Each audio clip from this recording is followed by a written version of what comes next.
Madame, Monsieur, bonjour et merci infiniment à vous de nous retrouver sur Equinox Télévision. Nous sommes le mercredi 17 avril 2019 avec cette mise sous tension fonctionnelle du barrage de Memvele. Voilà 2 jours. Le ministre de l'Eau et de l'Énergie, Gaston Elundu Essomba, était sur place hier pour l'onction officielle de cette mise sous tension fonctionnelle. On parle de 100 mégawatts qui vont être injectés dans le réseau électrique national. Le gouvernement promet la fin des délestages et des baisses de tension dans les régions du sud, du centre, de l'est et du littoral. Il faut dire que Madame Denis Anistella, qui est Madame la responsable de la cellule de communication de ce ministère, a tenu à donner la bonne et la vraie dénomination. Il s'agit bien d'une mise sous tension fonctionnelle et pas une mise en service comme on le voit depuis ce matin dans la presse camerounaise. Elle dit, elle précise, la vraie terminologie, c'est la mise sous tension fonctionnelle de ce barrage de Memvele, qui est désormais, donc, on va le dire, fonctionnel pour ceux qui, évidemment, ont plusieurs fois tiré à boulet rouge sur ce monstre blanc à l'époque et qui, désormais, donc, sert au Cameroun. On verra dans les semaines à venir si, effectivement, ces délestages et ces baisses de tension sont donc terminés pour ces régions citées il y a un instant. Mais il faut dire que le Cameroun avance puisque le barrage de Mékine, quant à lui, est en train de subir lui aussi quelques petits soucis, un ralenti qu'on va noter ce matin, et ces mutations qui parlent ce matin de foirage de Mékine, un barrage qu'on attend encore avec beaucoup d'impatience. On attend encore ce barrage de Mékine pour sa mise en service, mais également le barrage de Lompangar. On voit très bien que le Cameroun s'engage sur une route, on va dire, très forte et surtout très sinueuse. Madame, Monsieur, comme chaque matin, ce programme va s'atteler à dérouler ce qu'il y a à savoir sur la bonne marche de ce pays, le Cameroun. Et les acteurs sont en place comme chaque matin. D'abord vous, Monsieur Bachou Chalamel, bonjour et bienvenue. Bonjour, Monsieur Eric Fopoussi Négou. Bonjour à tous les téléspectateurs. J'assimile ce jour le Cameroun qui va très mal au corps humain. Le Cameroun a mal à ses pieds avec la situation qui prévaut à l'Est Cameroun. Le Cameroun a mal à ses reins, la situation du nord-ouest et du sud-ouest. Le Cameroun a mal à la tête avec la situation de la Damawa qui ne cesse d'être grandissante avec les otages, les enlèvements, l'extrême nord et le nord. Le Cameroun a mal à son ventre, la qualité d'eau consommée désormais qu'il pollue et provoque des maladies diarrhéiques. Le Cameroun a mal à ses yeux. Il faut rapidement un ophtalmologue. La qualité de lumière ne va pas. Le Cameroun a mal à ses mains. Le chômage qui atteint pratiquement désormais les 77%. Et enfin, le Cameroun a mal à sa bouche. Les élèves ne vont pas à l'école. La qualité de l'éducation, la preuve, les enfants n'ont pas repris l'école à Boya et à Limbe. Qu'est-ce qui se passe, Chalamel? C'est les conséquences de la semaine sainte, de la semaine pascale. Vous utilisez beaucoup les images depuis lundi, hein? Et il semble vous savez que vous... la carte du Cameroun ressemble oui. à un musulman qui est à genoux, quelqu'un qui est à genoux et qui a envie de prier. Il faut bien prendre cela, qu'on se rende compte que des pieds à la tête, on est mort. Vous utilisez beaucoup d'images. On sait que Jésus-Christ, qui va être crucifié ce vendredi, ressuscité dimanche prochain, parlait en parabole, tel un sage, Charlamel Bachou, ce matin, qu'on va retrouver bien sûr à 10h30 dans sa chronique quotidienne, La colère de Charlamel. Également sur le plateau ce matin, vous, Florazé, au sourire étincelant. Bonjour et bienvenue. Bonjour. Eric Fopoussi, merci. Bonjour à vous sur le plateau. Bonjour à nos millions de téléspectateurs. D'où vient cette colère, cette rage qu'on observe chez les élèves? Hier encore, 2 élèves en intercation, confrontation. Un a dû latter son camarade avec une... c'est-à-dire... Bon, a dû en prendre, je veux dire, a dû bastonner son camarade avec justement une latte en bois. Cette victime, alors cet élève, est en ce moment en soins intensifs à l'hôpital district de Bonassama. La scène s'est produite hier. Que se passe-t-il véritablement dans nos établissements scolaires? Que consomment nos élèves? Que se passe-t-il réellement On en parle encore, Eric Fopoussi, mais dans le cas de la revue des réseaux sociaux, il y aura des images qui font le buzz sur la toile et bien sûr d'autres informations en complément. Il vous a un tout petit Chalamel ce matin, mais je préfère latte. Je préfère exactement. latte, hein, parce que quand on dit latte, on comprend tout de suite de quoi on parle. On a latte. On a latte quelqu'un. Oui, c'est pour ceux qui nous regardent de l'étranger et qui ne comprendraient pas cette terminaison, cette terminologie latte, ça veut dire qu'on vous frappe avec une latte. Les lattes sont souvent utilisées dans les charpentes pour construire des maisons, mais parfois les gens prennent ces bouts de bois là pour frapper des gens. On a latté quelqu'un. Oui, Chalamel. Vous étiez dans un chantier? Non. Il semble qu'il se déplace parfois avec des lattes. Donc on vous a latté. On se souvient d'ailleurs que nous, quand nous étions élèves, nous faisions parfois ce type de choses. Hein. On avait des lattes et on lattait. Donc ça m'a rappelé quand même des souvenirs tout à fait très enfouis, très loin dans ma vie antérieure. Alors merci Florazie. On va dire bonjour également ce matin à Foubo Bengan. Bonjour Monsieur Foposinegou, bonjour à vous chers téléspectateurs. Monsieur Foposinegou, j'ai peur que le gouvernement nous ait amené encore dans quelque chose qui va encore glisser. Le démarrage effectif de Memvele, je n'y crois pas. Je pense plutôt qu'on est en train de faire des essais, mais attendons voir. Je vais plutôt en Algérie. Le président du Conseil constitutionnel a démissionné parce que la rue le lui demande. Ou mieux, parce que le peuple algérien estime qu'il était de connivence avec Bouteflika et que c'est tout ce système qu'il faut balayer. Là-bas, en Algérie, c'est le peuple qui est la référence. Chez nous, le peuple n'est pas la référence, même si on prête seulement au nom du peuple. Merci. Alors, il faut dire que ils ont appelé chez eux là-bas les 3B. Ils veulent que les 3B donc s'en aillent. Déjà, Belaïs, qui est le président du Conseil constitutionnel, lui est parti. Bédoui est toujours là. C'est le président, c'est le Premier ministre qui est encore en place, mais également le président qui est actuellement le président par intérim, qui est le président du Conseil de la Nation, qui est un peu la forme de Sénat pour le Cameroun, qui est également toujours en place. Et le peuple veut donc il laisse tomber le pouvoir pour évidemment que des personnalités beaucoup plus consensuelles prennent la relève, madame, monsieur. On va rester sur cette dynamique et lancer l'émission de ce matin, madame, monsieur, avec la première articulation. Voici l'histoire du jour. Voici Karine Sontia. Bonjour et bienvenue. Bonjour Eric Fopoussi, bonjour aux téléspectateurs, bonjour aussi au panel. Ce matin, il y a un problème qui concerne toute une famille.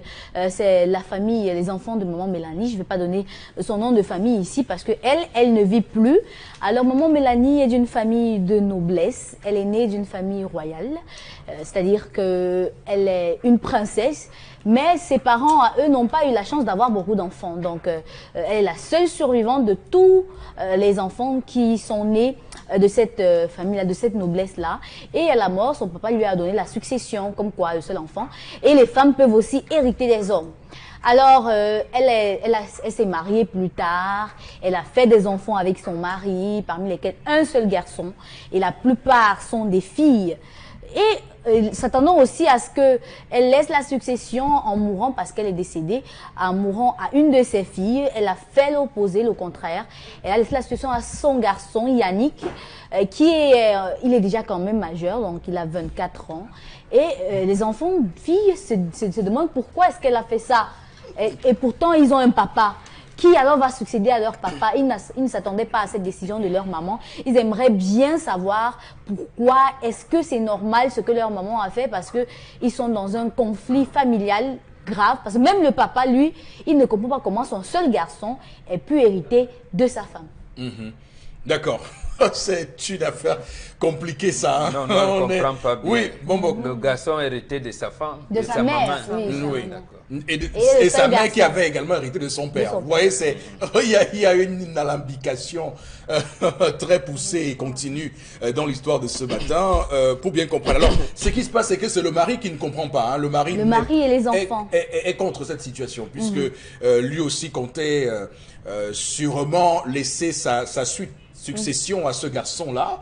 Donc, il y a un garçon qui a beaucoup de, qui a beaucoup de choses à faire entre sa mère et son père. Donc, voilà.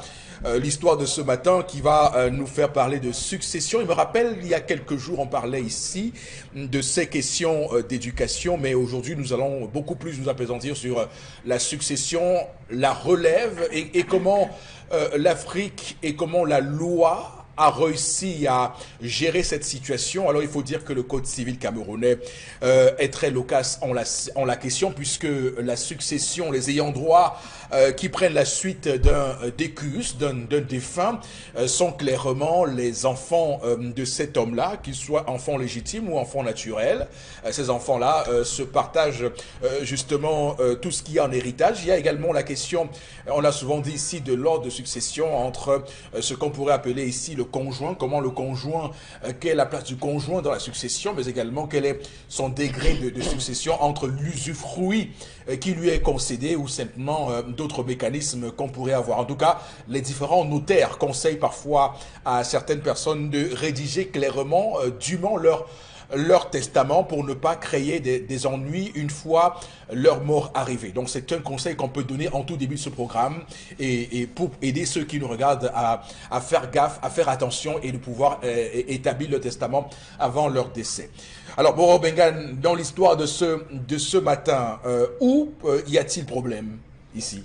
Le problème se trouve justement dans ce que vous avez dit, la loi a régulé. Et justement, le problème c'est parce qu'on veut se conformer à la loi, qu'il n'a pas intégré certaines valeurs, certaines orientations de nos valeurs successoriales. Première chose qu'il faut dire est que les gens ont tendance à penser qu'en Afrique, la fille n'hérite pas. C'est faux.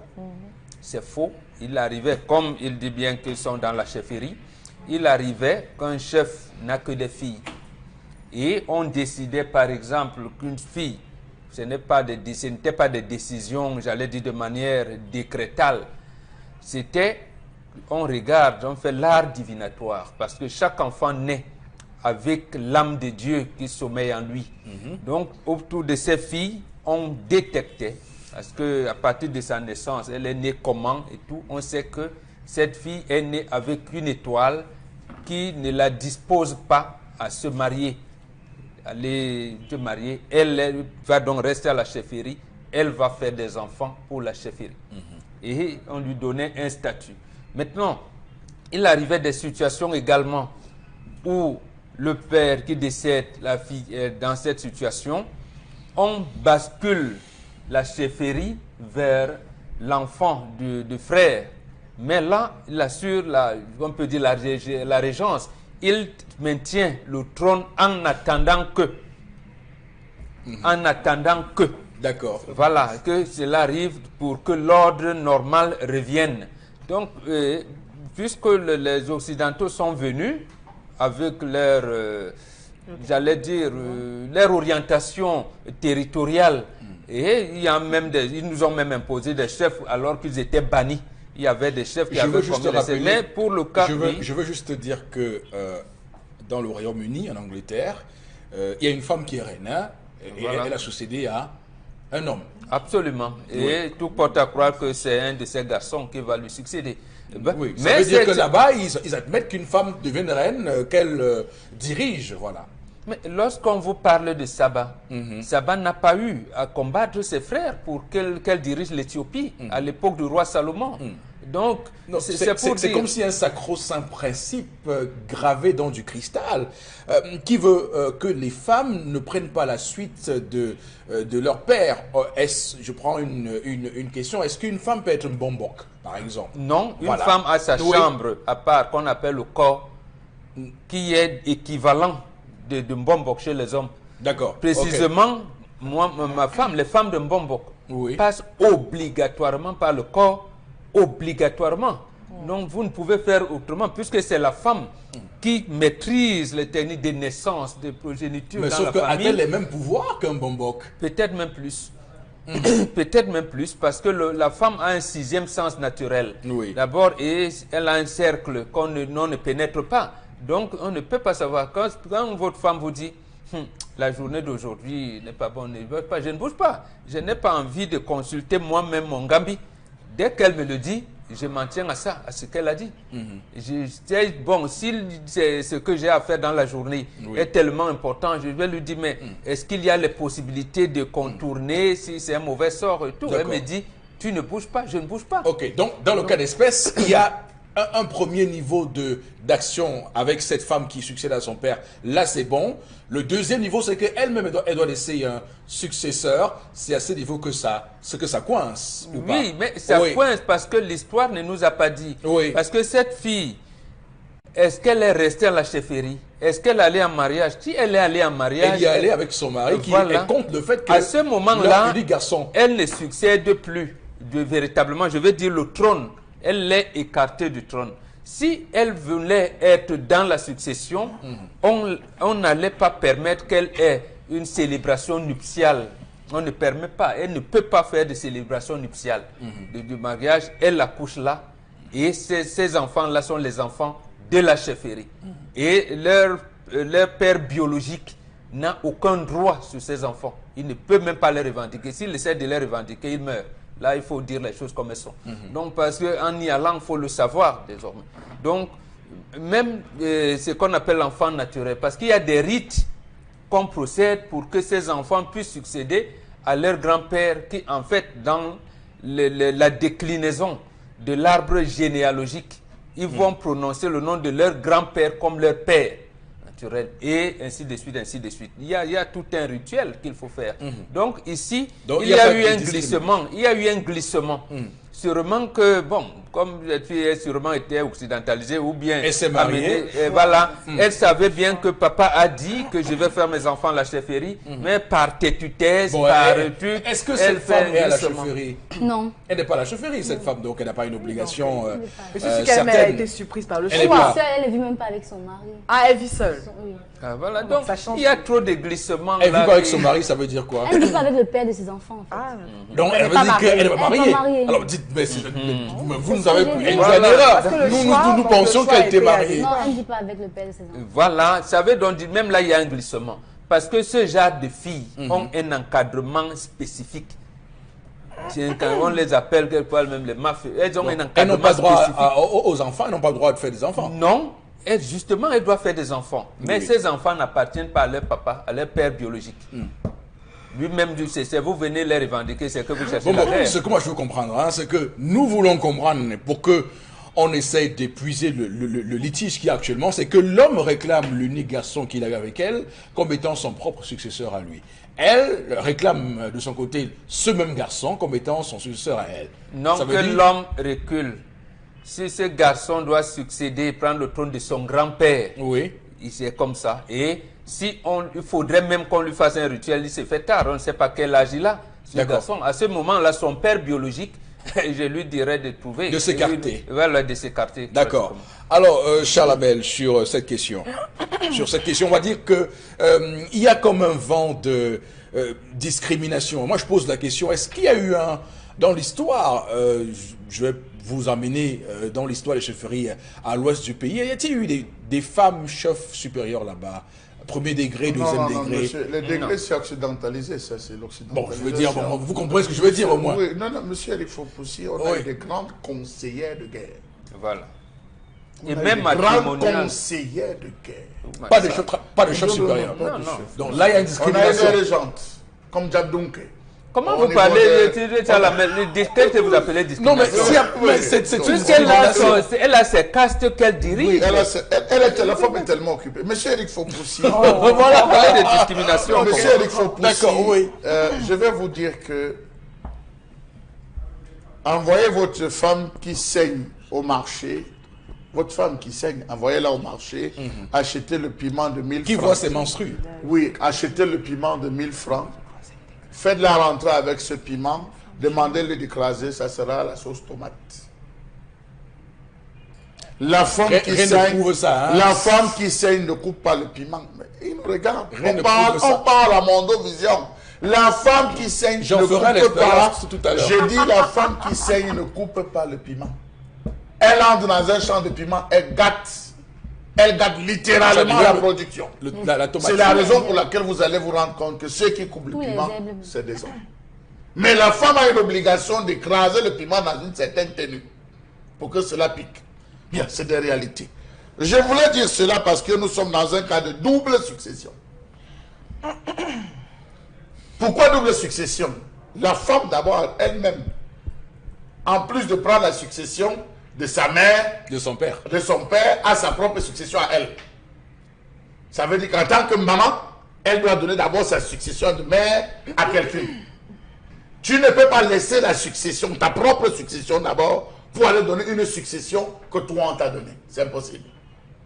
Donc, elle doit commencer par dire, désormais, celle qui sera la maman de ma famille nucléique, c'est elle. Tout à fait. La personne qui portera maintenant la charge de la famille, c'est elle. Ça, elle ne l'a pas fait. Donc, véritablement, on est face à une configuration d'une occidentalisée. Premier point. Deuxième point, cela ne se dit jamais de son vivant. Encore là, c'est une occidentalisée. Ça ne se dit jamais de son vivant. Ça se dit à la fin. Lorsque vous êtes parti. Non, à sa décharge, il n'y a qu'un seul garçon. Je veux dire, Monsieur, à ce moment, dis, ça ne se dit pas de son vivant. Oui. Ça ne se dit pas de son vivant. Et ça ne se fait même pas lorsque la personne décède. Lorsque vous n'êtes plus là, vous avez dit, mais il faut qu'on confirme ce dit par ce que Mbobok a appelé l'art divinatoire. Est-ce que vous savez que la femme ne va pas dans certains lieux lorsqu'elle saigne encore? Par exemple? Oui. Vous avez un enfant qui est mort, qui est décédé par noyade. Il y a des rituels qu'il faut faire. La femme, il y a des lieux où la femme ne peut pas entrer lorsqu'elle saigne encore. Ça appartient à un certain âge, ce type de succession. Je vous prends une zone, je prends ça c'est au village, dans mon village, à Toumar. On appelle cet endroit Toumar. Si une fille qui saigne traverse là-bas, elle ne va plus jamais saigner de sa vie. Elle n'enfantera même plus. Je vous dis à l'heure actuelle, elle traverse là, une femme qui saigne encore, elle ne va plus jamais enfanter. Donc, on ne donne pas les titres ou la succession pour le plaisir de donner la succession. Bon, vous avez évoqué cela. Vous donnez la succession à quelqu'un, il n'a même pas encore fait sa vie, il n'a même pas commencé. Le garçon ne peut pas aller répondre chez sa mère. Il ne peut pas aller répondre chez sa mère, non.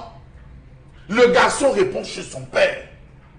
C'est pour ça que vous allez vous rendre compte que dans la famille, vous avez le côté paternel, vous avez le côté maternel. Lorsque l'enfant veut ouvrir la bouche du côté de sa mère, on lui dit, va chez ton père. Tu ne peux pas parler ici. Et bon, on vous a expliqué le cas où, lorsqu'il n'y a pas, on choisit l'enfant, d'un frère ou de la sœur, on leur confie la responsabilité. On l'a vu dans plusieurs chefferies. On l'a vu dans plusieurs chefferies. Je vais vous prendre un cas, vous voyez par exemple le cas de Danganté, où le défunt chef qui était là, celui qui est actuellement là, est le frère de l'autre. Oui. Donc je vous dis, il y a des cas qu'on peut vous prendre, comme ça dans plusieurs chefferies. Pourquoi pas le cas de Bangou qui fait l'actualité actuellement? Non, je ne vais pas commenter parce que là on va s'étaler sur des sujets qui peut-être qui vont perdre, créer des inimitiés. Donc je pense qu'ici, elle a faussé complètement les règles, elle a mal orienté et elle va payer le prix tout simplement. Parce que là, ça va créer des colères. Encore que l'homme n'a pas droit. Ce n'est pas à elle de décider, c'est à la chefferie de décider.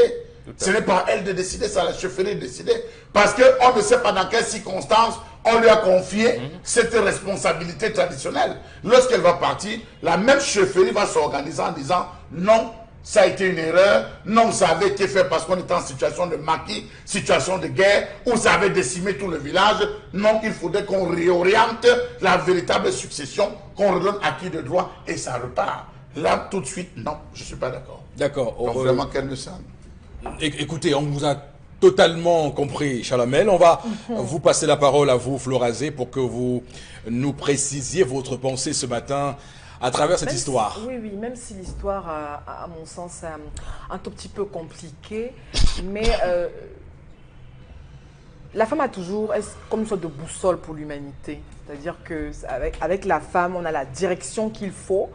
Avec la femme, on se reconnaît dans ses projets et autres. Je crois que Momok l'a dit. Moi, dans mon village, c'est une femme qui est chef de village. Donc, c'est elle qui commande, c'est elle qui dirige et tout.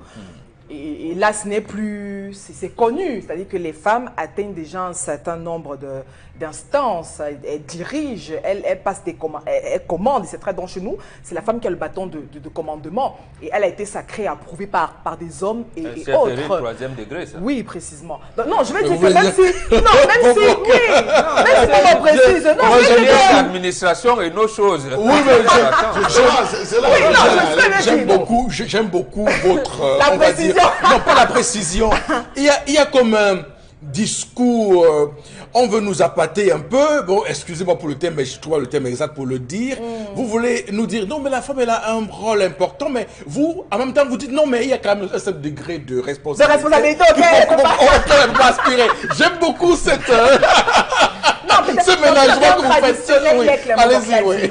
Sur le plan traditionnel. Voilà. Et même ça, oui. La Bible aussi le dit, l'homme est le chef de la famille. Et quand la femme, sur le plan culturel, mon oncle a également dit, la femme qui est à côté, qui est comme l'aide pour l'homme, est aussi la boussole de l'homme. Il a dit par exemple dans son intimité, et c'est ce qui devrait même se retrouver pratiquement dans tous les couples. Et même, c'est-à-dire que la femme a également le pouvoir et la capacité d'apporter son avis et même de diriger. Mais moi, ce que je vais dire, en parlant du rôle de la femme dans nos cultures et autres, j'aimerais, parce que je sais que c'est possible pour les traditionnels et autres, d'essayer d'alléger un tout petit peu les choses. Parce que la femme, pourquoi une femme, par exemple, ne peut pas faire d'enfant, ne peut pas se marier, etc. et tout, et avoir un certain nombre de responsabilités dans la case, enfin, dans le patrimoine de séparer sa famille. Pourquoi le choix ne peut pas... Donc c'est à ce niveau que moi je trouve qu'il y a toujours certaines incompréhensions, et on arrive à ce niveau où justement la maman a pris sur elle, étant son seul enfant, de peut-être de faire le choix de la fille, etc. et tout. Vous voyez, et ça pose souvent un certain nombre d'incompréhensions. Parce que je me dis toujours, la tradition, parce qu'elle a été fixée par les hommes, a aussi ses limites. Et c'est à ce niveau, à travers ce type d'histoire, qu'on constate qu'il y a toujours des limites qui doivent être revues. Parce que la tradition également évolue avec... avec le temps. Le monde bouge tellement, je vous dis. La tradition a été édictée par Dieu et encadrée par les hommes. Justement, les hommes qui ne sont pas, les hommes qui ne sont pas parfaits, parce qu'on sait également qu'il y en a qui usurpent qui utilisent également la tradition pour leurs propres intérêts. C'est à ce niveau que je dis, il faut également essayer d'intégrer. La femme elle-même s'intègre elle-même. Elle vous montre qu'elle peut. La femme a sa place dans la tradition. Oui, donc à un moment donné, pourquoi aujourd'hui on en parle? Pourquoi ça pose problème? Parce qu'elle a pris sur elle de faire un choix. Non. Parce qu'à partir de 1884, lorsque les Allemands sont venus commencer à chambouler tout, on nous a mis dans un logiciel où chez eux, la femme ne représentait rien. Elle a eu le droit de vote hier, par exemple en Occident, qui vous dit évoluer. Alors que chez nous, ce n'était pas ça. Donc, ils voulaient nous arrimer à leur civilisation. C'est pour ça que ça pose problème. C'est ce qu'on appelle coloniser aussi. Voilà.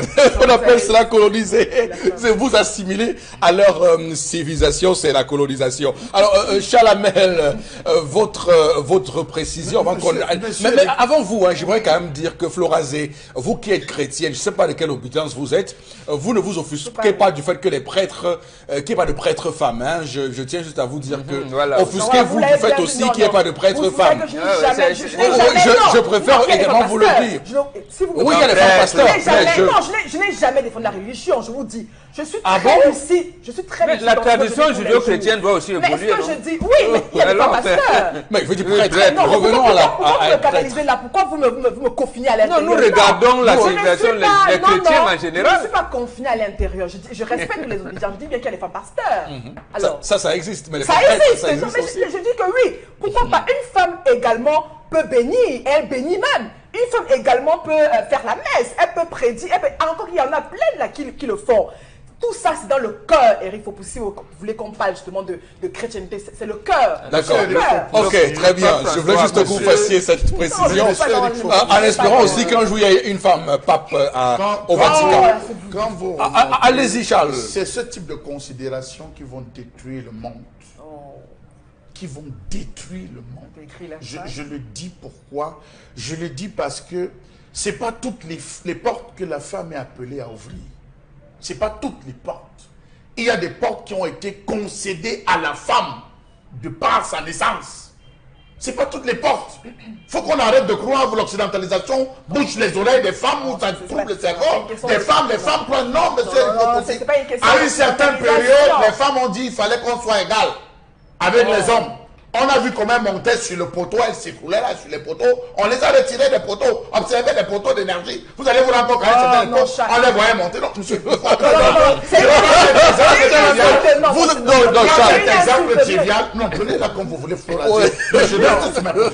Donc pourquoi, monsieur, il faut pousser? Je le dis parce que la femme n'entre pas partout. Quand vous regardez l'église, on vous parle de Marie-Magdalène, on vous parle de si. Elle était là aux premières heures. C'est les femmes qui préparent l'hôtel. C'est les femmes qui classent les choses dans les hôtels. C'est pareil, ils ont copié ça de l'Afrique.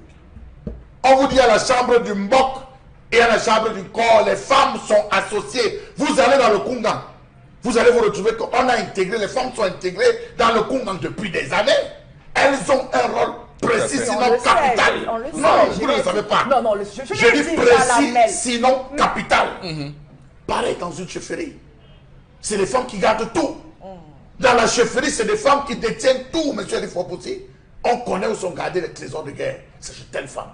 Seul le roi le sait. On connaît où sont gardés les tissus précieux. On sait chez quelle femme cela se détient. C'est les femmes qui détiennent. C'est pour la raison pour laquelle on dit, quand ça cuit dans une cuisine, il faut appeler ce qu'on appelle les mabangoup. Les reines-mères, c'est la chefferie qui viennent arranger le problème. Ça ne doit jamais cuire dans la cuisine d'un chef. C'est parce que ce sont ces femmes qui détiennent le pouvoir. Alors, vous voyez une femme qui saigne. Déjà que quand la femme vous avez une fixation sur qui saigne. Oui, non, une femme qui saigne, il y a certaines bénédictions qu'elle ne peut pas recevoir même. Mais sauf que ça devient une fixation, il a dit on a compris. Monsieur, il faut aussi, pour commander l'homme, il faut s'asseoir sur l'homme. Je vous prends un exemple. Il y a pour la confection, chaque chef a un trône. Oui. Chaque chef a un trône. Lorsque vous entrez, vous voyez 5 trônes. Les trônes marquent le nombre de dynasties de rois ayant régné. Pour couper, pour façonner le trône d'un chef, il y a une équipe qui peut avoir, une équipe qui peut couper, une équipe qui peut porter, une équipe qui dégage le gabarit, une équipe qui charge. La couleur noire que vous voyez, ce n'est pas le ben, c'est du sang. La couleur que vous voyez, c'est du sang. Une femme qui saigne ne peut pas s'asseoir sur ce type de chaise, monsieur Rifopoussi. Donc arrêtons de croire que la femme peut faire tout. Une femme qui saigne ne peut pas s'asseoir sur ce type de chaise. C'est une limite. Elle n'est pas parfaite. Regardez même les trônes. Allez à Fumban. Regardez les trônes de toutes les reines. Même la régente Djabdunke, on retrouve encore son trône à Fumban. Regardez comment était conçu son trône. Regardez comment était façonné son trône. Allez, faut pas. Évitez de croire qu'on va ramasser le monde. Voilà. C'est une malédiction et autre. C'est une période de 3 à 4 jours pour certaines femmes. Non, je ne veux pas commenter ça. Non, c'est également une période qui permet à toute femme. À ce moment, on peut vous dire que le jour où vous saignez, le jour où la femme saigne, on peut vous dire que le village est attaqué. Il faut absolument que tous les généraux se retrouvent, vous devez être assis sur votre trône. Parce que ce qui fait le pouvoir de l'homme sur le trône, c'est la raison pour laquelle pendant l'Ongwon, lorsque le sultan se lève, on le détrône. Il est détrôné. C'est lorsqu'on lui remet son pouvoir qu'il se rassoit sur le trône. Sans trône, vous n'êtes pas roi. Alors, pendant ce temps, la femme prend quelle décision? Mais Charles Hamel. C'est un exemple comme ça. Mais chaque coutume, chaque tradition, selon la géographie, selon chaque continent et chaque pays, chacun a essayé de confiner sa faites votre succession occidentalisée chrétienne. Faites vos funérailles chrétiennes, votre installation de chef chrétien. Donc ça veut dire que ce n'est pas parfait. D'accord, très bien. Ok, merci. Merci. Ok, merci Florazé. Ne soyez pas visé, je vous en prie, c'est pas vous qu'on parle. Alors, Karine Santia, vous avez également la responsabilité d'apporter votre contribution à cet échange ce matin. Allez-y, vous avez la parole. La traduction est très très compliquée lorsqu'on ne la comprend pas, lorsqu'on n'a pas fait partie de ceux qui l'ont pratiquée. Par rapport à ce qui se dit sur ce plateau, moi j'appartiens à un village qui a été pendant bien longtemps, depuis 2011, dirigé par une régente jusqu'en 2017. Et je vous assure... Une femme alors? Une femme. D'accord. Ça veut dire que, et je vous assure que jusqu'à aujourd'hui... De quel âge? Non, c'est une maman. Hein, une, merci. Elle ne saigne plus, n'est-ce pas? Je ne sais pas. Vraiment, monsieur Mathieu, je ne peux pas savoir. Voilà. Alors, ce que je vais dire, c'est que jusqu'à aujourd'hui, après qu'on ait déjà intronisé le nouveau roi, le village n'est pas dans la sérénité. C'est la raison pour laquelle je peux comprendre M. Bachou et Mbombo sur ce plateau, disant que c'est compliqué. A tout fait le jubilé, pourtant c'était pour conforter. Non, je n'ai pas fini. Je vais vous prendre un exemple. Ce qui fait que il y a des hommes qui n'acceptent pas qu'une jupe s'assied sur une chaise. Et ça, c'est archi faux. Merci. C'est archi faux. Et vous savez, les conditions par lesquelles cette femme est quittée de sa régence pour qu'on intronise le nouveau chef, c'est parce qu'il y a ces clivages de sexe là qu'on arrive à tout ça. Vous voyez, dans une chefferie, on fait tout pour que un chef qui a des enfants perde tous ses enfants mal. Je vous assure, il est dans une chefferie parce qu'on sait que, ok, comme il a une fille, on va donner au fils de son frère et ainsi de suite. Parce qu'on sait que sa descendance va être morte après. Elle va disparaître après. Et vous avez un chef entre la cam, il fait là-bas 9 mois, 9 semaines, il n'enseigne personne. Et dit dans des chefferies aujourd'hui, il y a des chefs qui au LACAM, comme on a réduit à 9 semaines, ils n'arrivent pas à faire en sorte qu'une femme tombe enceinte. Maintenu 9 mois dans d'autres villages. Voilà, ça veut dire que quelque part, nos propres traditions sont en train de nous tuer, de nous consumer un petit peu. Parce que dans les chefferies même, on ne s'entend même pas d'abord. Vous voyez un papa, un chef qui avait peut-être plusieurs familles, plusieurs cases, avec plusieurs enfants, chaque femme s'assoit. De toute façon, c'est quand même que tous les enfants de la chefferie naissent en pensant qu'il peut devenir chef. Ça, c'est clair. Maintenant, quand il choisit un chef qui a encore un enfant, il dit waouh, qu'est-ce qu'il a fait comme ça? Et s'il vous plaît, il dit encore la personne qui va élever l'enfant là-dedans, ce n'est pas vous. Ce n'est même pas son enfant. Pour que rien du tout. Et quelqu'un d'autre est régente. Et là, on profite pour détruire le village. Et ça, c'est des choses préparées par des hommes. Non, monsieur Bachou. Monsieur Bachou, je vis dans un village. Et vous réagissez. Elle finit et vous réagissez. Attends, on va vous expliquer.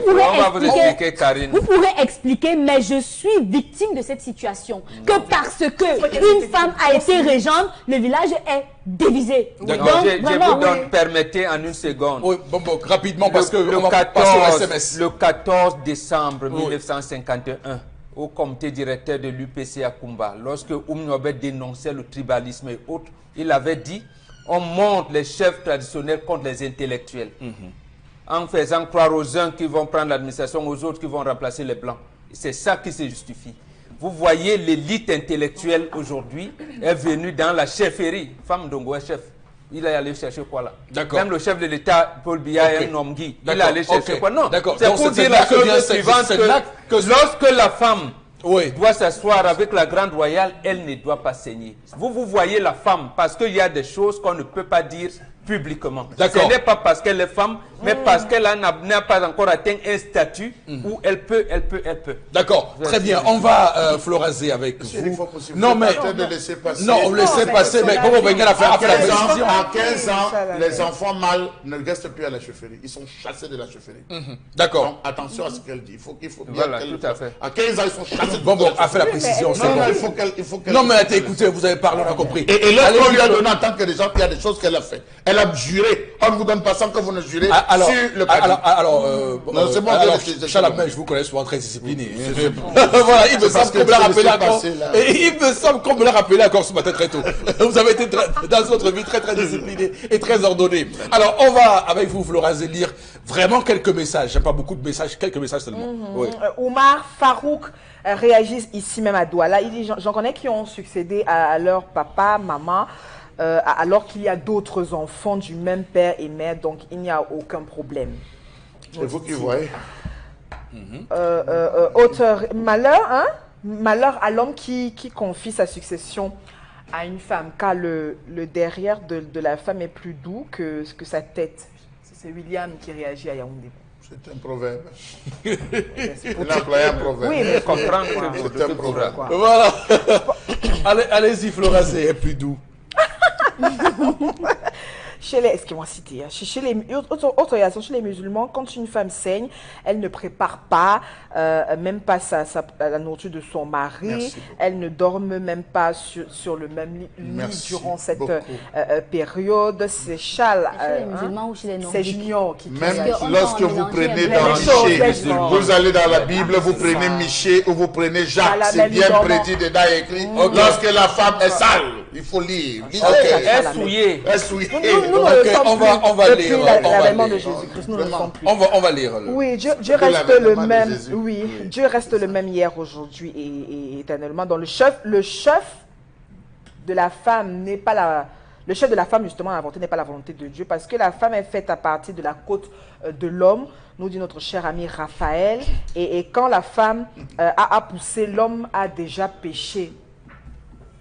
D'accord. Dieu lui a dit qu'elle restera soumise à son mari. C'est la femme qui a poussé l'homme à pécher. Ok, merci pour ces nombreux messages. On va dire que on retient ce qu'on retient. On va retenir que les femmes sont, et là c'est la voix de la sagesse de Bob Bengan qui me fait le dire, les femmes ont sinon autant de pouvoir que les hommes, sinon plus, on va dire ça comme ça. Madame, monsieur, merci de nous rester fidèles. À tout de suite pour la colère de Charlamel.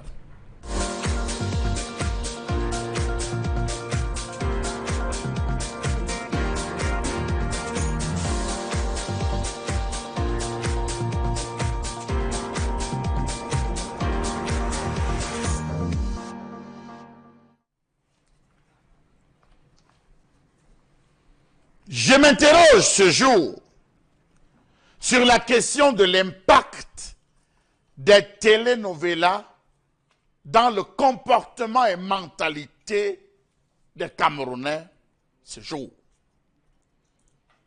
On en parle, on critique, on décrit, on décrypte, mais jusqu'à ce jour, rien n'est fait.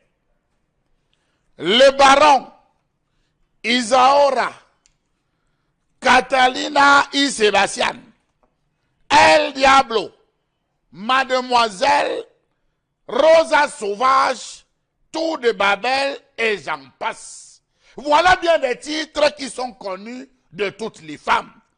Combien de maris sont obligés d'attendre que leurs femmes et enfants finissent de regarder leur série avant de pouvoir manger?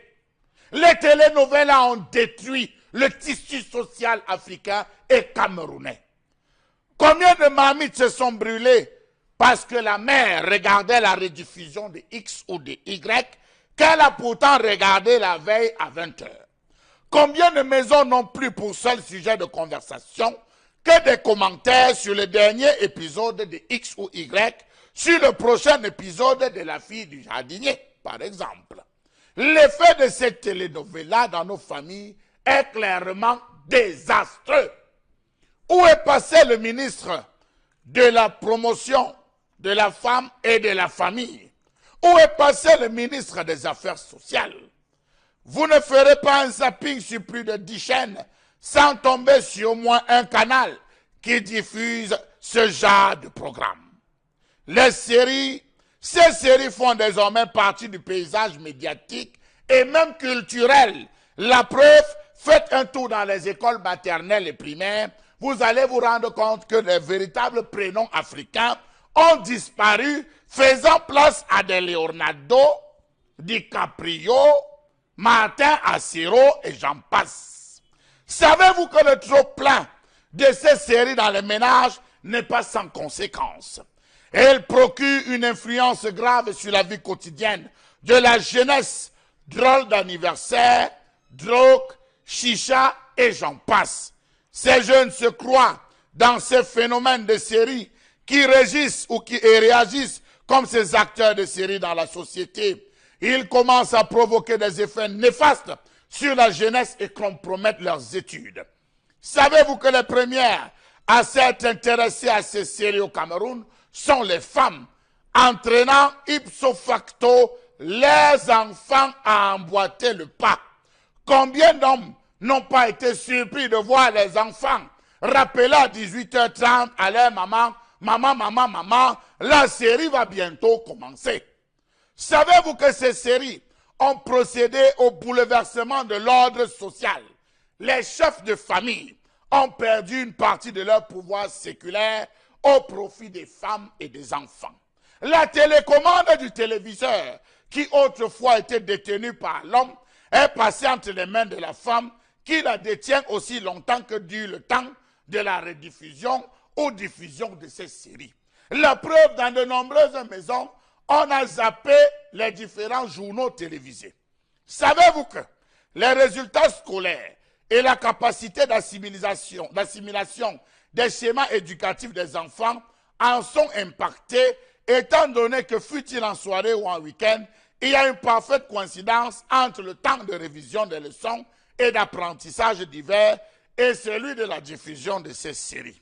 Les jeunes élèves camerounais croient déjà dans ces vies virtuelles et illusoires et se comportent de la sorte dans la société. Demandez à un enfant de vous parler d'un des livres de Balafon, par exemple dans J'ai un bel vin, ou de vous raconter une histoire propre, et il ne vous saura vous raconter tout simplement parce que ses yeux sont rivés ailleurs. Savez-vous que ces séries ont également provoqué un manquement grave au devoir conjugal, au suivi des tâches ménagères et à l'accomplissement des tâches professionnelles? Faites un tour dans les formations sanitaires, vous allez voir des infirmiers assises. Que regardent-elles? Suivez mon regard. L'impact de ces séries est notable sur la vie familiale. Beaucoup d'hommes se sont retrouvés à reprogrammer les dates pour faire des enfants parce que les femmes restent assises jusqu'à des heures indues devant la télévision. Sans se rendre compte, ces séries sont devenues une médiation ou un miroir du fait que c'est la vie sociale de toute l'Amérique latine qui est reflétée et transposée médiatiquement au Cameroun. N'ayons donc plus peur de voir des scènes de pornographie, homosexualité qui ont désormais pignon sur rue, sans toutefois oublier ces mémés appelés cougars qui ne se gênent pas, tels dans des télénovelas, à draguer des jeunes garçons de 15 ans. Ces différentes séries abrutissent la jeunesse dans la mesure où ils présentent des scènes qui endorment les esprits, aplatissent les valeurs morales et font une banalisation de la sexualité. Rappelons-nous qu'il n'y a pas longtemps encore, on nous parlait de Tazibi. Rappelons-nous de l'orphelin. Pourquoi n'avoir pas basculé pour faire cette promotion?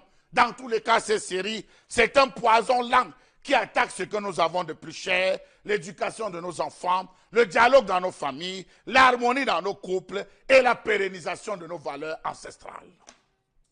La colère de Charles Abel ce matin, madame, messieurs, on va tout de suite la commenter. On va avoir beaucoup de temps pour le faire. On a peut-être seulement 6 petites minutes pour commenter cette chronique. On va d'abord, Bengal, commencer par vous. Est-ce que vous diriez, comme Charles Abel, qu'il n'y a que des mauvais côtés dans ces choses, ces séries novellas, ces séries télévisées? De toutes les manières, depuis 1987, je n'ai pas encore vu de bons côtés. Peut-être ma lecture n'est pas bonne. Oui. Je prends ces dates pour dire que cette année, c'était au mois de juin 1987, on prépare la célébration de fête d'un ami. Et c'est les femmes qui vous disent, ça va commencer après Carrington. Il y avait une dynastie de Carrington. Et cette année-là, c'est comme par extraordinaire, beaucoup de filles sont nées. Et elles portaient le nom de Fallon. Christelle. Fallon, Christelle. Christelle, Fallon, voilà, c'est ça. Et c'était parti. Quelque temps encore, dernièrement, je suis surpris.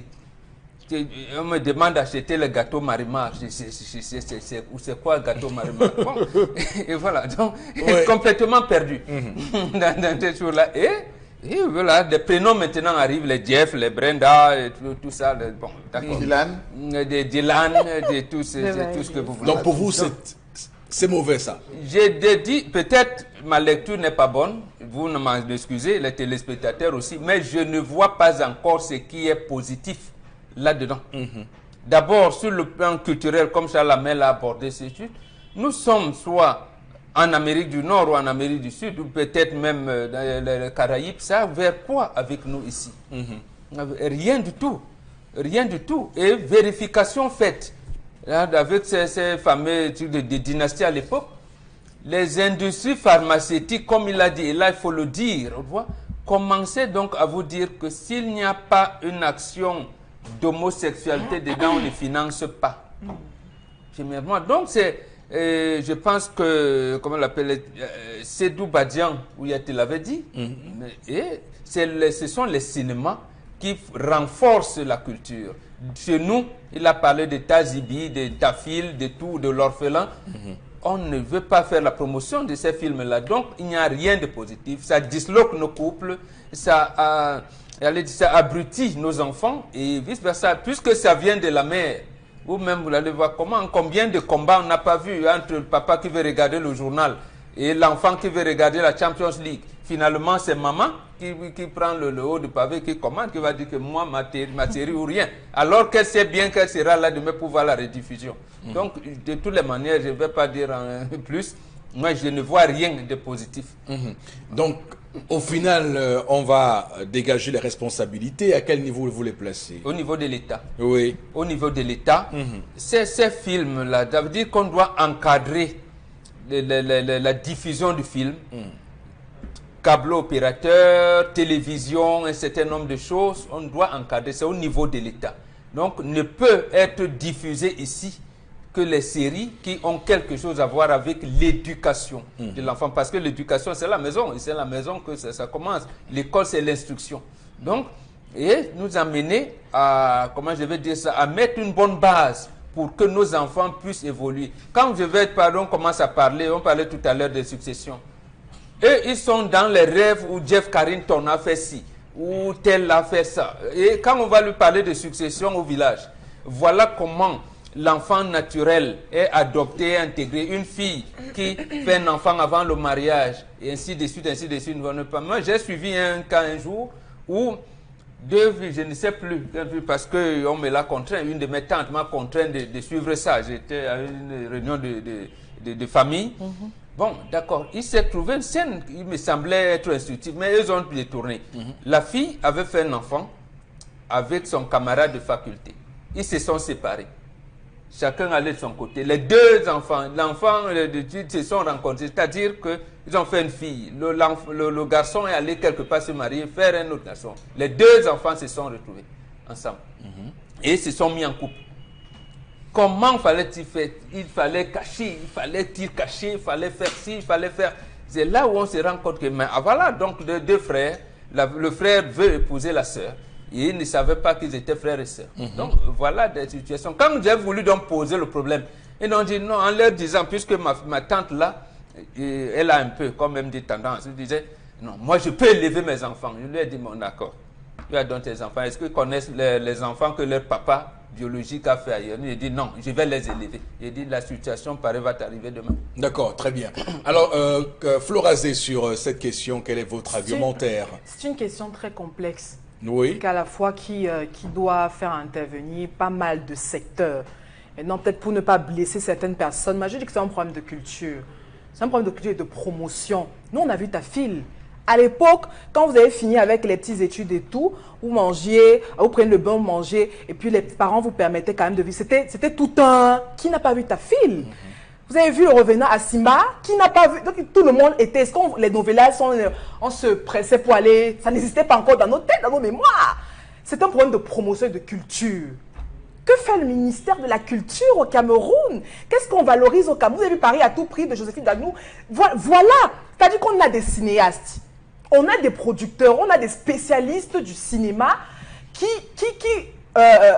c'est-à-dire qui révèlent tout notre, je veux dire, notre devenir, qui révèle également notre culture, notre tradition et autres dans des films. Maintenant, qu'est-ce qu'on en fait? Il n'y a pas de promotion. Il n'y a pas de promotion autour justement de cette industrie qu'est le film, qu'est le cinéma.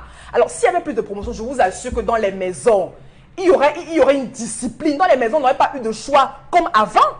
Avant, on n'était pas pressé parce que ça n'existait pas. Les parents, il y avait un certain nombre de choses qu'il fallait regarder même.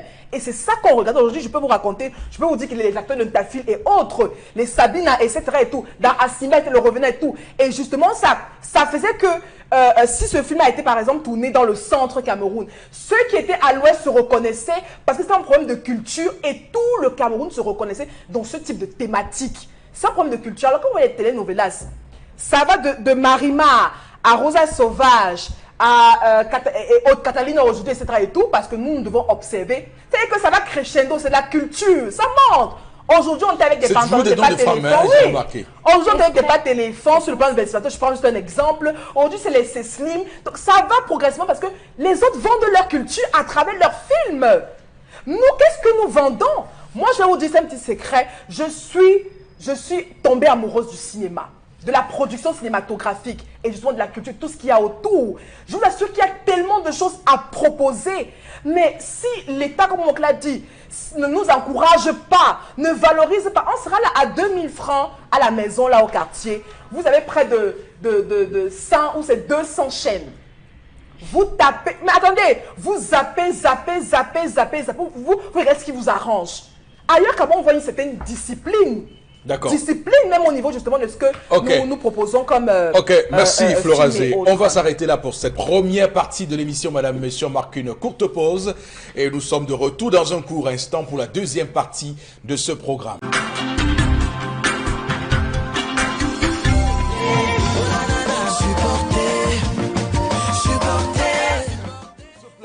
Avec vous, Madame, Monsieur, merci infiniment. À vous de nous faire plaisir en étant là encore ce mercredi matin, 17 avril 2019. Et pour cette deuxième partie de l'émission, on va naturellement ouvrir une séquence consacrée aux messages que vous nous envoyez.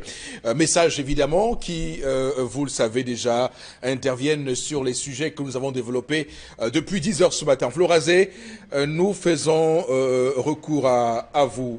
Merci. Tout à fait. Allez-y. Ces séries apportent plus d'infidélité, de nombreux divorces. Hein? Regardez avec... voilà, les filles s'habillent aujourd'hui, elles sont très mal vêtues. Voilà. Donc la photo au novelas, nous dit notre cher ami. Monsieur Eric Fopossi, le ministre de la Culture nigérian s'est levé en concertation avec le Parlement. Ils ont pris la décision qu'aucun film ne devrait être diffusé au Nigeria en dehors, sur le plan culturel, des productions locales. Les films, la musique, qualité de musique. J'ai dit, on a suspendu les importations. C'est la raison pour laquelle vous vous rendez compte qu'ils se sont rabattus au Cameroun, où cela prospère. Regardez le nombre de chaînes de télévision qui sont nées privées, qui ne diffusent que des chaînes purement nigérianes, des films purement nigérians. Regardez la façon avec laquelle les accoutrements, les parures corporelles, les décorations ensemble, la chevelure, les types de tresses, les types de nattes, le textile. Regardez comment cela ça a boosté. Je dis sur toute la chaîne jusqu'au groupe Akam, regardez comment ça a boosté. C'est arrivé au Cameroun, où dans nos différentes séries, les jeunes qui se battent, ils ont essayé d'adapter. Qu'est-ce qui fait de nous, des Camerounais? Qu'est-ce qui fait de nous? Quelle est l'âme culturelle des Camerounais? On ne l'a pas. Parce qu'aujourd'hui, vous assistez à un festival, je prends un cas bidon, vous assistez à un festival, on annonce un artiste Makossa. Mais la musique, le générique qui accompagne l'arrivée de cet artiste sur le podium, c'est une musique d'Arafat. Et vous le voyez, il marche. Il marche alors que c'est un musicien Makossa. Oh mais c'est la raga, je ne sais pas comment vous appelez ces rythmes-là. Il se retrouve sur le plateau. Donc je pense que c'est lamentable. Vous avez des hommes. L'harmonie de couple. À quel moment le père cause avec ses enfants? 19h, 20h. Les enfants sont à la maison. Pendant que le père est en train de manger, les enfants sont en train d'apprendre, pas très loin de là, et à leur répétiteur. Mais c'est des heures qui coïncident avec les heures de télévision. Tous les enfants sont devant la télévision. Chacun regarde avec maman. Quand tu veux m'envoyer l'enfant s'énerve, même la maman qui dit laisse parce qu'après on va commenter. La maman arrive avec des minutes de retard. Elle appelle sa fille. Elle appelle sa fille, que viens me raconter. Qu'est-ce qu'il a encore fait? Matin, encore fait quoi? La fille s'assied, maman, tu te rappelles comme on avait vu hier, non? Comme tu avais fait ça. Elle raconte, et la maman dit non, laisse les mains. À quel moment la femme cause-t-elle avec son mari? À quel moment projette-t-il? À quel moment cherche-t-il les enfants, monsieur Eric Fopossi? Parce qu'il y a des heures pour chercher les enfants. Ce que les gens, les occidentalisés aujourd'hui ne savent pas. Il y a des heures pour avoir des beaux bébés. Il y a des heures pour avoir des enfants. Ça se joue, monsieur. Et donc ces heures-là coïncident avec ça. Ça coïncide, monsieur. Vous voulez dire ça avec des rediffusions. Vous voyez, Flora, non, 20 heures. Des rediffusions à la con. Les journées, les femmes laissent brûler. Le temps d'aller au marché. Vous avez une femme qui faut marcher, s'assied avec sa voisine. Elle commente sur les différentes séries. Non, je pense que ça a transposé véritablement. Ça a perturbé, ça a déréglé les valeurs culturelles. Des histoires qu'on ne voyait pas, des transsexuels, transgenres et tout ça. on le vit dans ces différentes sociétés. C'est le Brésil ou c'est l'Amérique latine, permettez-moi, arrivons au Brésil, c'est l'Amérique latine. Mexique, Colombie et tout ça. Carcan, là, oui. Très bien, Charles, on a compris. Hein. C'est une offensive, on va dire négative. Karine, alors, quel est votre propos également sur cette question? Je vais d'abord tabler sur la perception marxiste quand ces séries télé. C'est-à-dire que c'est la représentation des réalités sociales qui veulent qu'il y ait des plus riches et il y ait des plus pauvres. C'est comme ça que ça commence. C'est-à-dire que soit l'acteur et l'actrice sont un pauvre, l'autre riche. Maintenant, donc marxiste, donc Karl Marx, oui. Voilà. Donc maintenant, à la base... La lutte des classes, vous voulez dire. À la base même, ce sont des séries qui sont conçues pour dominer le monde culturellement. Vous n'allez rien dire d'autre. Si vous n'avez pas à proposer au monde dans le marché culturel, mais laissez qu'on vous domine. Maintenant, parler aujourd'hui, c'est comme si... Maintenant, le Cameroun est l'un des premiers pays africains à proposer le cinéma, un pays francophone. Mais où est-il aujourd'hui? Mais qu'on ne s'en plaigne pas. Si vous n'avez rien à proposer au monde dans le marché... Est-ce que c'est parce que ça marche? Non, justement. Ce n'est pas parce que ça marche, parce que vous ne faites pas la promotion. C'est pour ça que j'ai dit que vous n'avez rien à proposer au monde. Alors, on vous propose les vestimentaires, on vous propose la pizza avec l'alimentation, on vous propose l'économie avec les fusions des entreprises. C'est toujours dans ces mêmes séries télé, c'est pas ailleurs. On vous propose l'entrepreneuriat à travers les commercialisations des nourritures, qu'on se balade avec la même chose qu'on fait ici, mais vous êtes incapable de faire des films où vous le faites. Alors, on vous propose même le cosmétique, ce que vous êtes capable de faire, mais vous ne proposez à personne. On reste là, mais comme ils ne s'en plaignent pas, s'il vous plaît, les séries télé, il y a peut-être 10 ans, passaient dans des chaînes privées, à l'heure où on passait le journal à la chaîne nationale. C'est pas anodin. C'est normal, ça s'explique. Pendant que vous vous abrutissez, là-bas on décide. C'est normal. Maintenant, quand on vient aujourd'hui dire que ça abrutit les femmes, ça abrutit les hommes, et vos entreprises qui payent les publicités dans les chaînes de télé vivent de ça. C'est parce que les femmes regardent ces séries-là que les gens viennent payer ces espaces-là. Ce n'est pas pour rien que ça existe. Et maintenant, si aujourd'hui il y a des chaînes de télé qui décident de ne pas diffuser ces séries de télé, ah non, mais on a compris que quand vous diffusez, même c'est la rediffusion de ce qu'une autre chaîne de télé qui passe ça en journée, donc on passe même plus de temps là-bas. Donc c'est pour expliquer que, à la base, les séries télé sont un instrument, tout comme la politique internationale. Donc, prenez ça comme ça et comprenez que, puisque les Latinos ont aussi été assujettis comme nous, les Noirs, Africains et autres, ils ont trouvé un moyen de vendre une culture. Et aujourd'hui, la culture qui est la plus répandue, c'est ce qu'on appelle aujourd'hui l'homosexualité, la culture du transgenre, la culture de ceci. Si vous n'avez rien à proposer, ne vous en plaignez pas. Nous plaignons de la régulation que fait l'État. C'est de ça dont nous nous plaignons. Tout à fait. C'est de ça que nous sommes en train de décrier. Vous ne pouvez pas aller en Arabie Saoudite, vous faites passer ce genre de choses. Dans le Moyen-Orient, en aucun moment on a vu le Nigeria à côté. C'est une politique culturelle. La Turquie a commencé déjà avec les séries télé. Donc attendez-vous à ce que dans 2 ou 3 ans, vous ne passerez même plus les novelas et ni même. Donc c'est maintenant les Indiens croyants. Là oui. Donc c'est avec la Turquie. Ça veut dire quoi? Ça veut dire qu'il faut questionner le contenu des conventions que nous signons. Coopération brésilo-camerounaise. Vous ne savez pas ce qu'on met dedans, coopération indo-camerounaise. Parce que de nos jours, c'est l'Inde, la Turquie, les Philippines, on de plus en plus vers les femmes qui sont nées à partir de 1945 à 56, 57, pour la plupart, c'est malheureux, mais il faut le dire, elles vont peut-être terminer leur vie par le cancer, par le fait qu'on leur avait inoculé un certain vaccin. Est-ce que quand on le constate aujourd'hui, Sontia, dire qu'on doit contrôler la qualité des vaccins qui arrivent, on va dire, tu vas me condamner par rapport à ça? J'ai dit non. Justement, on voit le mal venir. Il faut condamner. Quand c'est mauvais, on condamne. Et quand on condamne qui? La responsabilité de l'État. Les films existent, les téléfilms existent. Même j'entends parler des Doudoua, je ne sais pas qui, des Tamagou, des tout. Voilà, Bassek Bakobio. Il en a demandé, lui, de vous produire des films. Il va le faire. Jean-Pierre Bekolo. Ils ont des films. Tout ça fait. Il y Ok, a plein très bien. Ok, on va continuer à lire. On va continuer à lire. On va continuer. On a suffisamment épluché. Voilà. On va continuer à lire les messages, Flora Zia. Oui. Ces séries ne servent à rien vraiment, sauf dégrader seulement nos valeurs en nous proposant des scènes d'homosexualité, etc.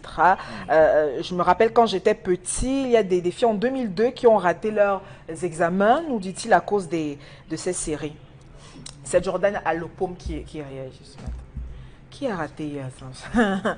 Les restaurants sénégalais ont envahi toutes les rues de Yaoundé et vous ne voyez que des séries. Voilà, c'est un téléspectateur également qui... il n'y a rien de positif dans ces séries. Il y a des séries camerounaises très instructives, mais ça n'intéresse personne, sauf des séries européennes, brésiliennes et autres. Ok. D'accord. Voilà, je crois que c'est... Très bien. Moi, je vais vous dire une chose, c'est que bon, moi, je ne sais pas si... Enfin bref, je comprends qu'il y ait ce débat, Chalamel, que vous nous apportez ce matin, mais il faut clairement dire que les choses telles qu'elles sont, vous avez raison, quand vous décriez ce qui se passe, les conséquences nocives et nauséeuses de tout cela, l'État doit faire son travail, c'est clair et c'est net. L'État doit réguler parce que il y a beaucoup de... Il y a une production, je dis parce que je suis témoin de cela, il y a une production au Cameroun qui est exponentielle. Il y a beaucoup de jeunes cinéastes qui font des choses. Il y a même des web-séries qui ont commencé également à faire leur trou. Il y a beaucoup de choses. Maintenant, il faut que l'État essaye de créer un cadre plus propice à l'épanouissement de ces cinéastes. Vous allez vous rendre compte, je prends un facteur. Si on vous demandait de citer 10 prénoms camerounais, 10 prénoms propres au Cameroun, vous ne serez pas capable de donner 10 prénoms parce qu'aujourd'hui, sur le plan nominal, on a bafoué littéralement sur le plan culturel. Et cela, ça me fait penser à quelqu'un, à Mobutu Sese Seko Kukuwendo Wazabanga, lorsqu'il s'est levé en disant on va procéder à l'autonomisation. C'est là, des gens comme Kofi Olomide, les gens appellent aujourd'hui Kofi Olomide, mais ils ne savent pas que son véritable nom, c'est Antoine Mbeba. Il a changé son nom, tous ont changé leur nom. Quand on entend Kofi, comment vous l'appelez, Kofi Annan, Kofi Annan chez les Béninois, chez les Togolais, lorsqu'on dit Kofi, c'est né un mardi, Annan, en pleine saison de pluie. On retrouve ces valeurs-là. Quand on dit Koku, c'est lundi, Ablavi. Quand vous entendez ce nom, vous savez que vous êtes dans un univers propre. Mais qu'est-ce qui différencie chez nous au Cameroun? Donc je crois qu'il faut qu'on revienne à cela. Toutes ces différentes séries avec l'Église nous a véritablement abrutis à telle enseigne qu'on a perdu notre identité. Il faut qu'on revienne à cette identité et qu'on revienne à cette identité. Et là, dans cette série, il y a beaucoup d'églises aussi. Il y a toujours le padre. Voilà. Il y a une volonté de nous essayer. La culture est de nos jours le levier le plus important pour dominer le monde. Parce qu'on a constaté qu'avec l'économie, ça ne marche pas. Avec ceci, ça ne marche pas. On prend la culture et on abrutit tout le monde et on avance. C'est comme ça que ça se passe. Oui, et quand je viendrai avec le Mbok ou le Kunga, on va dire c'est la sorcellerie. On va avancer dans ce programme, madame, monsieur. Merci infiniment à vous de nous rester fidèles sur Equinox. On va prendre tout de suite la revue des réseaux sociaux avec vous, Flora Zé. Oui, Eric Fopoussi, trois informations en tout cas. La toute première, on reste à Douala, à Deido, au groupe scolaire privé Zina. Depuis vendredi déjà, les agents des impôts en tout cas ont posé un scellé sur le portail en tout cas de cet établissement scolaire. Mais ce n'est que lundi que les parents ont constaté que les enfants étaient à l'extérieur et n'ont pas justement pu regagner l'enceinte de cet établissement scellé par des agents des impôts. Rappelons que tout le monde est resté stupéfait. Ça a donc en tout cas envahi les populations, en tout cas qui ont envahi justement cette institution à l'extérieur. On avait des parents très en colère qui posaient tout simplement des questions, qui ne savaient pas justement à quel sens se vouer. Rappelons également que la fondatrice elle-même est restée, elle-même poursuivie déjà par son bailleur depuis plusieurs mois déjà, parce qu'elle est accusée de ne pas avoir payé son local depuis plusieurs mois. Elle-même déjà poursuivie. Les enseignants également sont restés sans voix. Les parents alors, certains hier même se sont déportés à Zwina à Deido pour justement l'autre section franche de ce côté pour essayer de comprendre ce qui se passait. Et même là-bas, les élèves ou alors le local ne peut pas contenir les élèves de Boniroda. Justement, donc voilà dans quelle situation les élèves du groupe scolaire Zina précisément se retrouvent.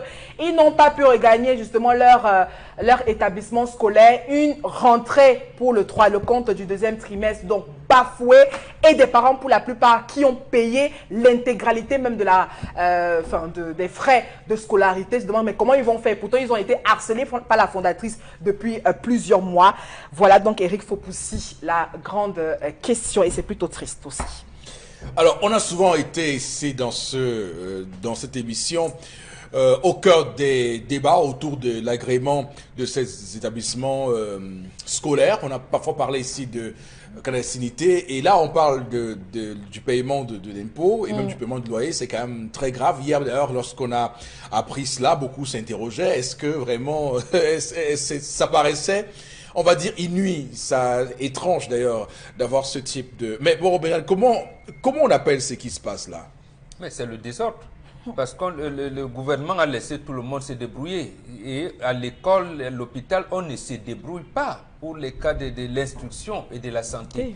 On ne laisse pas ça à la merci à n'importe qui. À l'époque, lorsque l'État a créé, pourquoi les établissements privés naissent? Justement, l'État délègue une partie de ses fonctions régaliennes, notamment l'instruction, à une partie de la population et encadre. Pour ouvrir un établissement, il faut avoir tant nombre de bâtiments, il faut, les enseignants doivent avoir atteint un certain niveau d'instruction eux aussi, ou de formation. Il faut avoir en son sein les infrastructures scolaires qui développent les activités post- et périscolaires. Oui. Mais on ne regarde plus cela, y compris même la pension était régulée par l'État. Y compris, vous partez du confessionnel dans les églises au privé laïque, donc c'était régulé. Mais à un moment donné, avec les orientations du Fonds monétaire international, on a dit, mais débrouillez-vous, cherchez l'argent. Cherchez l'argent. Non, mais sauf que là, il s'agit de payer l'impôt. Oui, justement, ils doivent payer l'impôt. Ils doivent payer, les établissements doivent payer l'impôt. À ce moment-là, c'est-à-dire qu'on les a classés parmi les entreprises qui génèrent de l'argent. Mais est-ce qu'il n'y a pas moyen pour la Direction générale des impôts d'être un tout petit peu intelligente? C'est justement à ce moment-là, là où je voulais en venir. Donc, vous avez une activité sociale au préalable. C'est bien que ça génère des sous, mais c'est une activité sociale. Ça veut dire qu'au départ, comme nous sommes dans un système déclaratif, le fondateur ou le directeur qu'on a mis là doit quand même déclarer un certain personnel au niveau des impôts d'une part, et d'autre part faire ce qu'on appelle le bilan et avoir le chiffre d'affaires de cet établissement scolaire là pour savoir combien d'impôts il valait. Mais l'État doit intervenir en ceci que on ne doit pas vous j'allais dire vous amener à la fermeture. On peut trouver des moratoires pour le paiement de ces impôts de la même manière que le paiement de la pension est aussi de manière graduelle. Mais sauf que la roublardise de certains chefs d'établissement fait que vous payez, je ne sais pas quel est le cycle dans cet établissement, mais je pense qu'ils vont de la maternelle à CM2. Voilà tout le cursus primaire, la maternelle au cours moyen et deuxième année. À ce niveau, on paie cher. Est-ce que les enseignants sont payés? D'abord, le local. En principe, il faudrait voir, on ne devrait pas louer. Si vous louez, le loyer d'un établissement scolaire, parce que c'est périn, doit être situé sur une période relativement longue, de telle manière à, au bout, puisse acquérir un terrain où vous aurez vous-même vos propres installations. Donc, en fait, vous devez peut-être avoir une autorisation provisoire en attendant qu'il donne des garanties qu'il pourrait avoir son propre terrain où il aura ses locaux. Parce que demain, si le bailleur, espérons même que vous avez loué pour 10 ans, il dit, bon, je vais changer. Et vous avez l'agrément en main. Vous allez faire comment? Ça veut dire que vous avez trahi l'État. Et l'État et tous ces gars qui ont été formés là-dedans. Donc, on est là face à des dirigeants de cet établissement scolaire qui sont véreux. Qui sont véreux parce que ils n'ont pas payé et les enseignants non plus. Donc, il ne peut pas dire que même le bailleur l'a surpris. Les impôts peut-être, mais le bailleur ne l'a pas surpris. Donc, en fait, nous sommes dans le règne de la débrouillardise qui ne devrait pas exister en matière d'instruction. Alors, on va aller rapidement dans les commentaires que nous faisons de ces sujets parce qu'on n'a pas beaucoup de temps, comme chaque fois. Allez-y, Charles Hamel, je vous en prie, vous avez la parole. C'est une école, ça? C'est une école? C'est débrouille. Non, je dis, est-ce que ça, c'est une école? Ça ne respecte Quelle est la distance qu'il y a entre le portail et le premier poteau? Non, on doit sceller. Oh, même les impôts, on doit sceller. La cour on doit fermer, pas sceller. Oui, le ministère de l'Éducation de base. La cour est à quel niveau? Regardez les PCR même des fenêtres. Attendez, monsieur, il faut pousser. Merci pour ça, merci. On doit sceller, monsieur, il faut pousser. On doit fermer ou sceller? Non, il fallait que ce soit le ministre de l'Éducation de base. C'est la propriété, ils sont en location. On doit sceller. Ils sont en location, monsieur, ils sont pas. C'est pas la propriété. On ferme quand vous êtes. Non, on doit sceller. On doit leur retirer leur agrément. Absolument. Alors, monsieur, il faut pousser. Partons. S'ils en ont, parce qu'on peut. Partons sur la Chine. Encore. Parce que. Partons sur une base. Regardez. Il n'y a pas de cours. Il n'y a pas de cours. Est-ce qu'on fait le sport? Regardez là où est le drapeau. Regardez là où est le drapeau. Le drapeau doit être dans la cour. Là, on fait la levée des couleurs. Bien sûr. Où fait-on justement la levée des couleurs? Mais levée des couleurs, on fait la levée des couleurs où? Regardez là où est le babillard, là je vois welcome. Le reste. Oh non, mais c'est fou. Est-ce qu'on pratique le sport? On pratique le sport là-bas, c'est dans la cour. C'est terrible. C'est dans la cour, monsieur, il faut pousser, voilà ça. Donc on doit sceller. Donc on ne doit même plus faire de débat là-dessus, monsieur, il faut pousser. On ne doit plus faire de débat. On doit leur retirer le ministre de l'Éducation de base, le professeur Toundingwa, se déplace. Il faut qu'on scelle. Ce n'est pas un établissement. Ça ne respecte pas les standards. Ça, c'est un. En deux, monsieur, il faut possible. Bon, pour soulever la question des aérés. Dans tous ces établissements scolaires, les enseignants se plaignent de la qualité des salaires. Est-ce que vous savez que dans ces différentes écoles, je parle là généralement, je ne m'intéresse pas seulement à ces établissements, les salaires vont de 40 000 à 50 000 francs CFA. Que les enseignants se retrouvent à toucher, monsieur, il faut pousser. Quelle vie peut-on faire avec 40 000 ou 50 000 francs CFA? Ça, c'est la question. Lorsque vous avez dans une école 1100 élèves vous produisez 22 millions l'an, dans 22 millions, vous enlevez 3 600 000 pour pouvoir payer l'an vos différents comment vous appelez ça, vos différents enseignants, vos différents charges pour supporter alors même à 5 millions, il vous reste combien? On va dire qu'il y a les prêts de banque. Il y a les prêts de banque, mais on se retrouve avec des aérés. Non, monsieur, il faut être clair. Il faut être à un moment donné clair. On a besoin de vraies choses. Il ne faut pas qu'on reste ici, on dit Paul Biya doit quitter le pouvoir. Paul Biya doit faire ceci. Paul Biya dirige mal. C'est nous. C'est nous. Et ça, c'est un cas. Non, mais c'est sa responsabilité aussi si c'est comme ça. Oui, je dis, mais c'est nous d'abord. Ça aussi, c'est nous. Non, mais pas c'est nous. Mais la fusion ça aussi, c'est nous. Non. Son ministre devait veiller. Il a un délégué départemental. Ça aussi, c'est nous. On doit dire ça, c'est pas ses impôts. Non, mais on doit la mettre de côté. Non, écoutez, non. Moi, ces discours qui tendent à diluer la responsabilité politique dans ce pays me pose un réel problème. Il y a une situation, il y a une promotrice qui n'est pas en règle. Oui. Qu'est-ce qu'on doit faire? L'État doit la mettre de côté. Absolument. Bien sûr, c'est sa responsabilité. Oui, l'État est responsable de l'éducation des citoyens. Arrêtons parfois de dire nous on fait ci, nous on fait ça. Quand l'État a laissé les gens... Même ce bailleur doit être sommé. Même ce bailleur doit être entendu. Son bâtiment ne respecte pas les normes. C'est pas lui. C'est pas lui de venir respecter les normes. L'activité qu'on fait avec son personne. D'accord. On va juste quelques secondes à vous. Moi, j'aimerais bien répondre un peu à que ceux qui ont scellé ou encore ces bâtiments-là répondent un peu à la question pourquoi au troisième trimestre. C'est le temps. Oui, non, parce que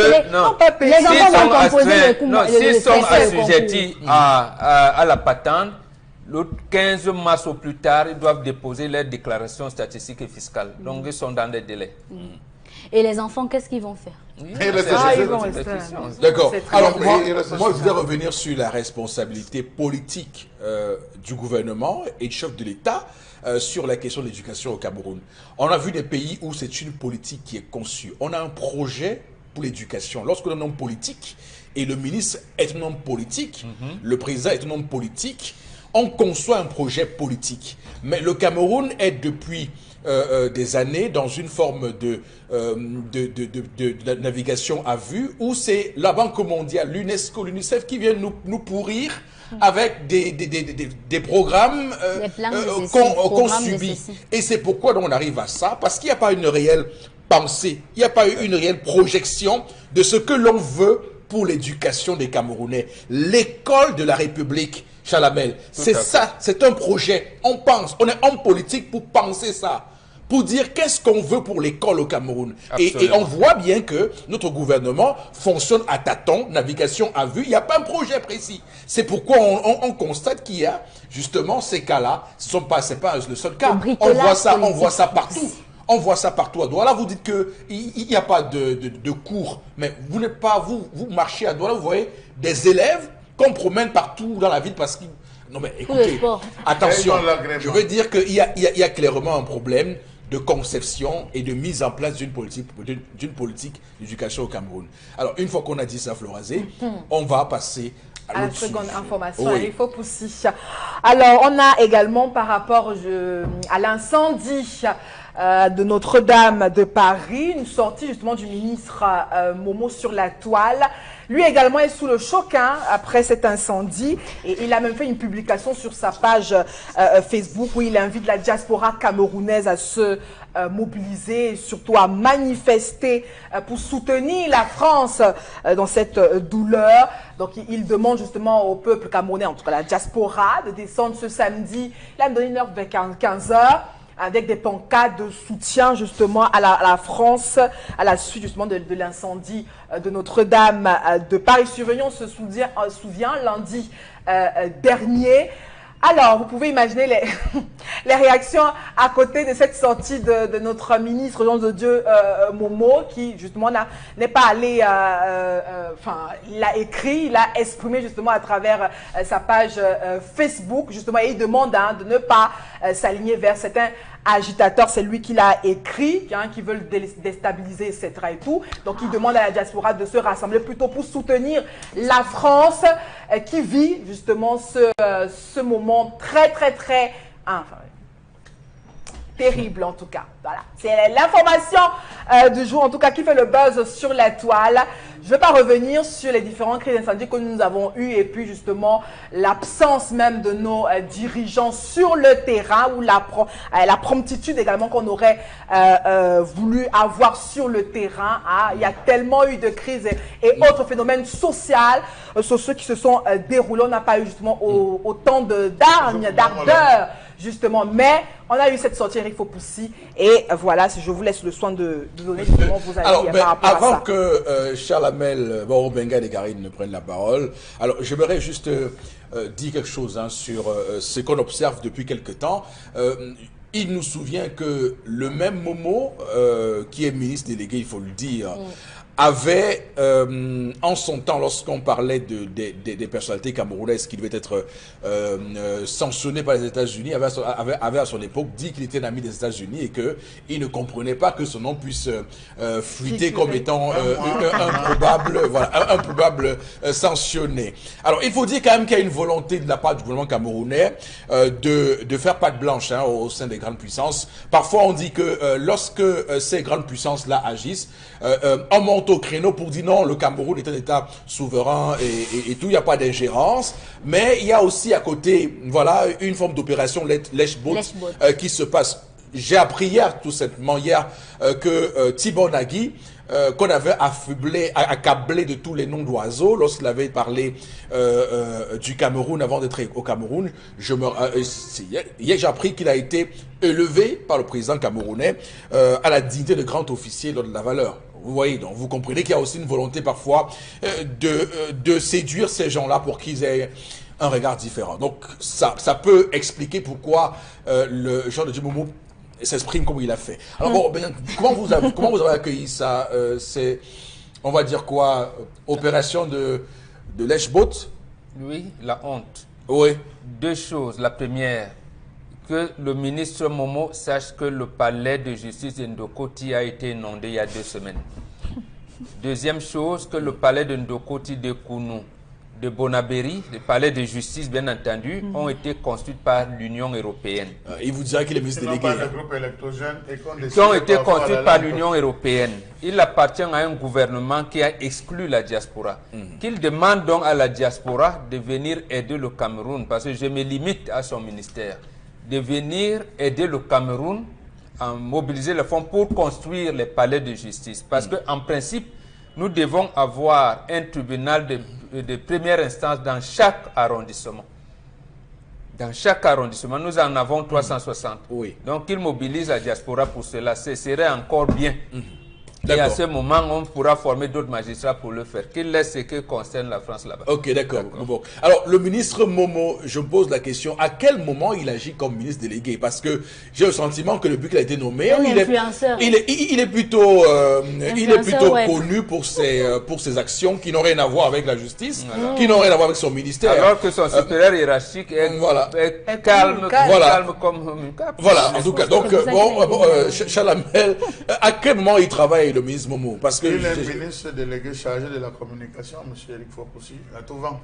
Donc, on ne souffrait de la communication à tout vent. À tout vent. Donc, chargé de la communication à tout vent. Non, mais c'est sérieux ça. Hein? Il est payé pour être ministre délégué auprès de la justice. Ce qu'il fait, ce n'est pas ça. Il s'est rendu compte que son patron ne parle pas. C'est le seul ministre délégué. Depuis qu'on a créé ces affaires de ministère délégué, depuis là, c'est le seul qui parle. Vous avez vu le ministre, comment on l'appelle, il y en a un au transport. Un au transport, il n'a jamais parlé. Même l'époque de Javier Mendoza, il n'avait jamais parlé comme ministre délégué. Donc s'il a l'onction de son ministre pour pouvoir s'exprimer sur la question. Non mais Chalamel, après il faut qu'on fasse le bilan. On l'a connu avec ses propos incendiaires sur les Juifs, Israël. On l'a connu pour ses propos tout récemment, vous l'avez vu, sur cette histoire. Finalement, il est ministre, pourquoi alors? On va peut-être mal le prendre, mais il s'exprime surtout. À un moment donné, il est porte-parole même du gouvernement, parce qu'il demande à la diaspora, je ne sais pas si c'est les étudiants qui font droit en Europe de pouvoir le faire, je ne sais pas, mais c'est à toute la diaspora. Il est porte-parole à un moment donné, donc laissez-le, on lui a confié. Il organisait un meeting tout récemment à Douala pour un jumelage PADEC RDPC. Au final, je veux dire, ces actions sont dans le festif, dans l'inutile. On l'a vu à Bafou, on le voit partout sauf où il doit être finalement. Hein. Non, monsieur, il est là où il doit être. Il est là où il doit être. C'est vous qui n'avez pas... il a maudit les jours où il était dans l'opposition, rappelez-vous. Donc il a une mission. Cette mission, c'est de travailler sur sa propre image, démontrer, s'auto-flageller en public, dire comment il était dans l'erreur, il était dans le tort. C'est ça son rôle là maintenant. Il adopte l'attitude d'un nouveau converti. Donc s'il y a une potion qu'on boit, qu'il nous donne cette même potion pour essayer d'être un peu comme lui. Je veux bien savoir. On veut bien avoir aussi cette potion. Nous aussi, pour changer radicalement, avec autant de rapidité. Voilà. Allez-y, Karine. Par rapport au ministre Momo, on avait un dessin. Vraiment, il ne faut pas que je fasse cette fixation. On va dire que c'est on appelle ça quoi là? Un acharnement. Oui, c'est vrai que c'est une personnalité politique qui entre un peu dans le côté comique et cosmétique même de notre État. Donc, il fait tout pour faire les gens rire à tout moment. Et je ne veux pas être vraiment désagréable dans mes propos, mais ce que je vais dire, c'est qu'il arrête un peu de salir l'image du politique camerounais. Il n'a rien à faire là. Le président a déjà fait son discours. Le président a déjà donné ses condoléances, je ne sais pas trop. Son message de compassion, comme il le fait souvent. Lui, encore quand il le fait, est-ce qu'il est porte-parole de la diaspora au Cameroun? Est-ce qu'il est vraiment... Parfois, il fait des choses, on veut bien savoir le rapport entre lui et la chose qu'il fait. D'accord, très bien. Alors, Florazion, on termine vraiment rapidement. Oui, très rapidement avec ces images. Donc, je vous emmène... sur les hauts lieux, en tout cas de la cathédrale Notre-Dame de Paris. Excusez-moi, avec ces images aussi qui font le buzz, lui, Eric Fopoussi. Très bien. Ces images que vous allez voir défiler justement sur votre petit écran ce matin. Alors, on est sur justement les flancs même, en hauteur, haut lieu, sommet même, et on a ces gargouilles. Alors, sur la toile, les gens s'interrogent. Certains internautes se demandent si c'est encore le lieu de la sainteté ou alors du satanisme. C'est pas moi qui le dis. Je ne lis que ce que je vois sur les réseaux sociaux. À vous d'interpréter la présence de ces statues placées au sommet. Bon, certains estiment que c'est du satanisme, ces statues ou symboles d'abord très laids, repoussent plutôt la croyance en Dieu. D'autres, par contre, estiment que c'est de l'art, c'est du gothique, qui a toujours existé. Voilà, j'ai pas envie de citer, il y a celle qui l'a dit. Voilà, on voit toujours les gens de partout, alors que c'est de l'art, c'est vraiment ancien. Et c'est du gothique, et là, qui fait encore resplendir plutôt, qui met en exergue. C'est vrai que c'est l'art gothique. Oui, elle l'a dit. Mais sauf que... Voilà. Alors, il me semble que Victor Hugo avait déjà prophétisé cet incendie. J'ai lu le texte hier, c'était ahurissant. Alors, bon, regarde, vous avez la parole pour réagir c'est vrai, c'est de l'art gothique. Mais est-ce que... Mais l'art gothique, c'est un peu tout n'importe quoi. Voilà, c'est pour que, non, soyons sérieux. Nous savons ce qui s'est passé à Sodome et Gomorrhe et tout. Il faut le dire les choses comme elles sont. Dieu n'est pas dans les églises. Et ce que moi je dis, le Dieu que nous Africains nous croyons, le Dieu de miséricorde, le Dieu d'amour, il n'est pas dans les églises. D'accord. Il ne faut pas y aller. Alors, monsieur Eric, 30 secondes seulement. On s'emploie tout le temps à vous dire. Vous savez que ça, c'est la première apparition, c'était en 1220. Donc 1220, c'était sur la cathédrale de Laon. Si mes souvenirs sont exacts, c'est que 5 ans plus tard, en 1225, on l'a reproduit sur la cathédrale Notre-Dame. Ils sont allés jusqu'à dire, même, M. Rifopoussi, que c'était la représentation des dieux, des démons vaincus. Ça, c'est ce qu'ils disaient, des démons vaincus. D'autres ont dit que c'était les tuyaux pour échapper, pour faire sortir de l'eau des gouttières. D'autres sont allés plus loin en disant que non, c'était pour faire sortir le vice de l'église, parce que là où la grâce abonde, le péché surabonde. Les gens se sont posé les questions de savoir, mais pourquoi cette église est subitement enterrée de cela? Cela vous révèle donc justement que l'Europe n'a jamais été chrétien. La question de chrétienté, comme on le dit tous les jours, l'Europe n'a jamais été chrétien. Et pour vous le prouver, je vous pose une simple question. Où se trouve la planète Jésus? Ou la planète Marie? Voilà, on se pose. Si vous la trouvez, vous me dites là. On se pose toutes les questions. Jupiter, on a Mars, on a Vénus. On n'a rien de chrétien. Je me suis toujours posé une question. Je me suis toujours posé une question. Pourquoi le siège de l'Église catholique est à Rome et pourtant Jésus est mort à Jérusalem? Je vous ai dit que c'est tout sauf ce que vous pensez. Ok, d'accord. Cette question, je me suis posé cette question autrement. On ne touchera pas sur ce là. Merci beaucoup, Florazé, pour cette revue des réseaux sociaux. On va tout de suite prendre la continuité de ce programme. Vivez la vie. Du loto, du loto, du loto. Vivez la vie. Vivez la vie. Ce matin, Ingrid Etondi, c'est la communicatrice de chez Premier Bet. Bonjour et bienvenue. Bonjour Eric et bonjour à tout le plateau du Zénith. Très heureuse d'être des vôtres ce matin. En tout cas, ça se voit, hein. On le sent à quelques centimètres seulement. Alors, première question, il paraît qu'aujourd'hui est une journée très spéciale pour le loto chez Premier Bet. Eh bien, tu l'as dit Eric, c'est une journée très spéciale. C'est la journée du Sasaye chez Premier Bet, avec bien sûr les produits loto. On a l'habitude d'avoir le Happy Hour, 2 heures de pur bonheur. Eh bien, aujourd'hui, on traverse 2 heures pour aller jusqu'à 3 heures de pure folie, mon cher Eric.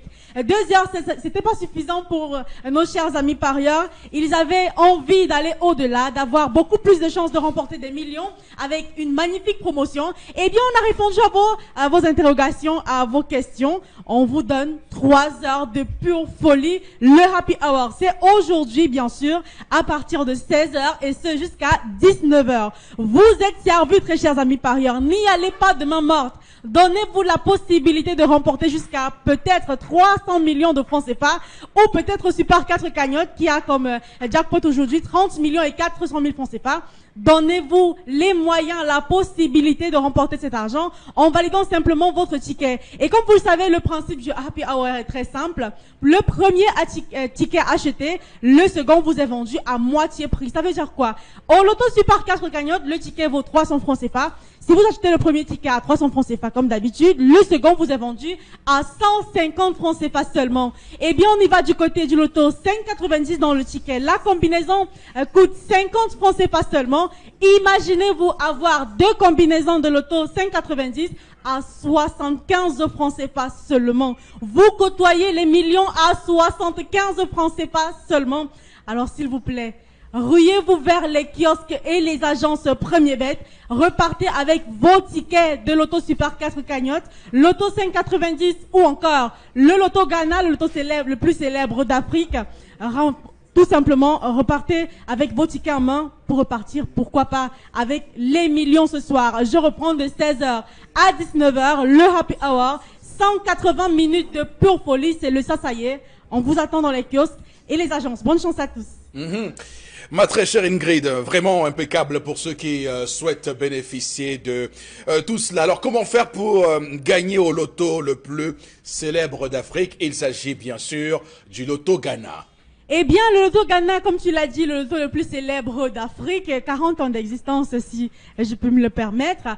Le Loto Ghana est très simple à jouer. Il faut d'abord rappeler que c'est un jeu de loterie qui consiste à tirer 90 boules. On a des boules numérotées de 1 à 90 et on tire toutes les 90 boules. Pourquoi? Parce que les résultats sont constitués des 5 premières et des 5 dernières boules.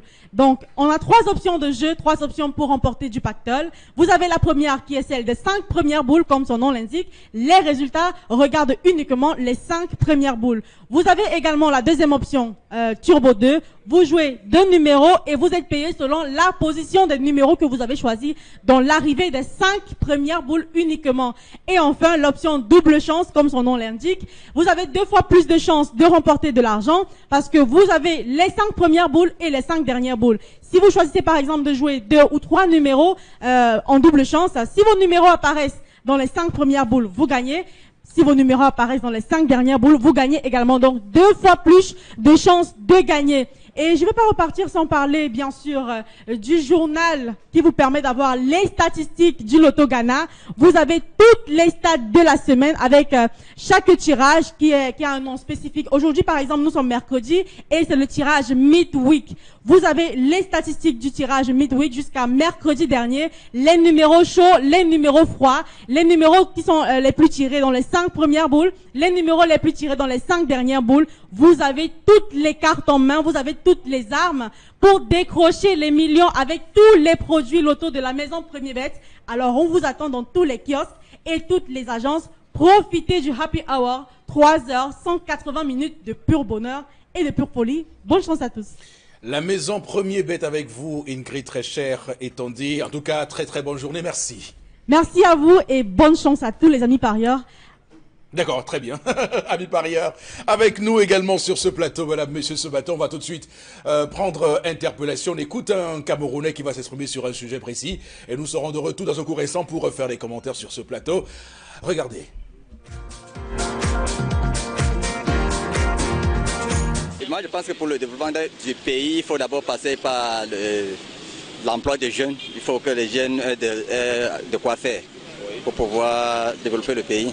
Parce que nous, les jeunes, on manque d'emploi. C'est la raison pour laquelle le pays ne se développe pas. Oui, c'est vrai qu'il y a des jeunes qui sont des paresseux, mais la plupart ne sont pas paresseux. La plupart manquent d'emploi, effectivement, ils manquent d'emploi.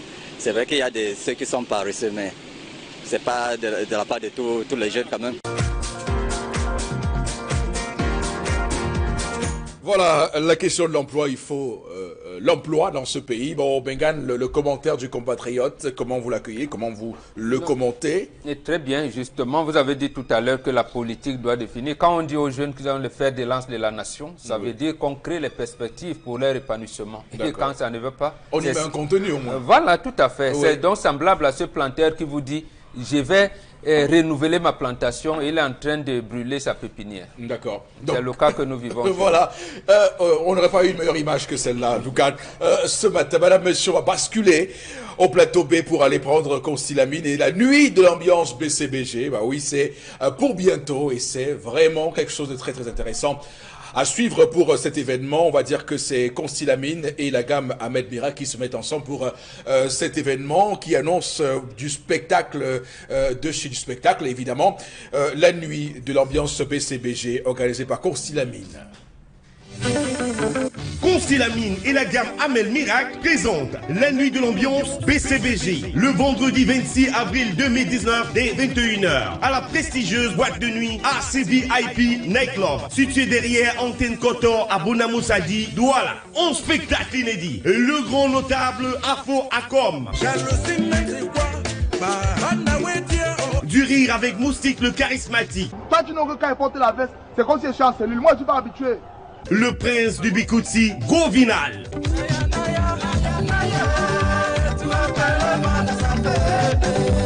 Notez bien, la nuit de l'ambiance BCBG, c'est le vendredi 26 avril dès 21h au ACVIP Nightclub avec Afro Akom, Moustique le charismatique et Govinal. Prix d'entrée 5 000 francs CFA avec une boisson offerte. Infoline 650 28 44 51 695 06 60 50. Partenaire médias exclusifs radio et télévision Equinox. Voilà, avalanche de bonnes nouvelles avec vous, Consti Lamine. Bonjour, parlez-nous de ce spectacle. Alors, bonjour Eric, bonjour à tous les téléspectateurs et surtout bonjour à tous les clients du concept Salaka. Après le grand succès du spectacle du 30 janvier dernier, vous l'aviez demandé, vous l'aviez réclamé, le concept Salaka le refait pour vous dans un lieu où il y a de l'ambiance. C'est bel et bien au ACVIP Nightclub à Kotor, Bonamoussadi, Douala. C'est une boîte de nuit pas comme les autres. Le prestige, le luxe, la bonne animation, c'est bel et bien du côté de l'ACVIP qui va donc accueillir le vendredi 26 avril 2019 à partir de 21h une nuit de l'ambiance pas comme les autres. Oui, bien entendu, parce que ces artistes-là vont vous offrir une fois de plus un spectacle de rêve, un spectacle de qualité aux côtés bien sûr de tous les partenaires et de tous ceux-là qui vont effectuer le déplacement ce vendredi 26 avril à partir de 21h. Mesdames, Mesdemoiselles et Messieurs, ne restez pas à la maison, quel que soit où vous êtes.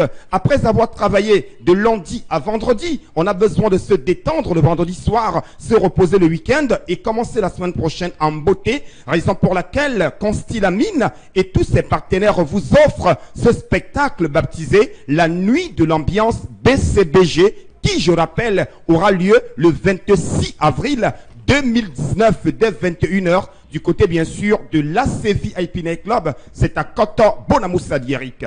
Quelle est la particularité de la nuit de l'ambiance BCBG, Consti? Alors, il faut déjà rappeler que chaque édition de la nuit de l'ambiance BCBG, il y a toujours des innovations. Et pour cette année, et pour ce mois d'avril, la première particularité, c'est déjà avant l'événement. C'est-à-dire le 25 avril, notamment jeudi, un jour avant l'événement, il y aura une grande journée de vente promotionnelle avec la présence de tous les partenaires du concept Salaka. Et cette vente promotionnelle aura lieu à l'esplanade de l'ACVIP. C'est le jeudi 25 avril de 8h30 à 18h30. La seconde particularité, c'est déjà la qualité des partenaires et la quantité de ces partenaires-là. Plus de 50 partenaires ont décidé de sponsoriser la nuit de l'ambiance BCBG. Une autre particularité, tous ceux qui vont effectuer le déplacement pour le 26 avril à Kotor repartiront avec de nombreux cadeaux. Ah ben oui, bien entendu, repartiront avec de nombreux cadeaux ce jour-là. Également, une autre particularité, c'est bien entendu l'ambiance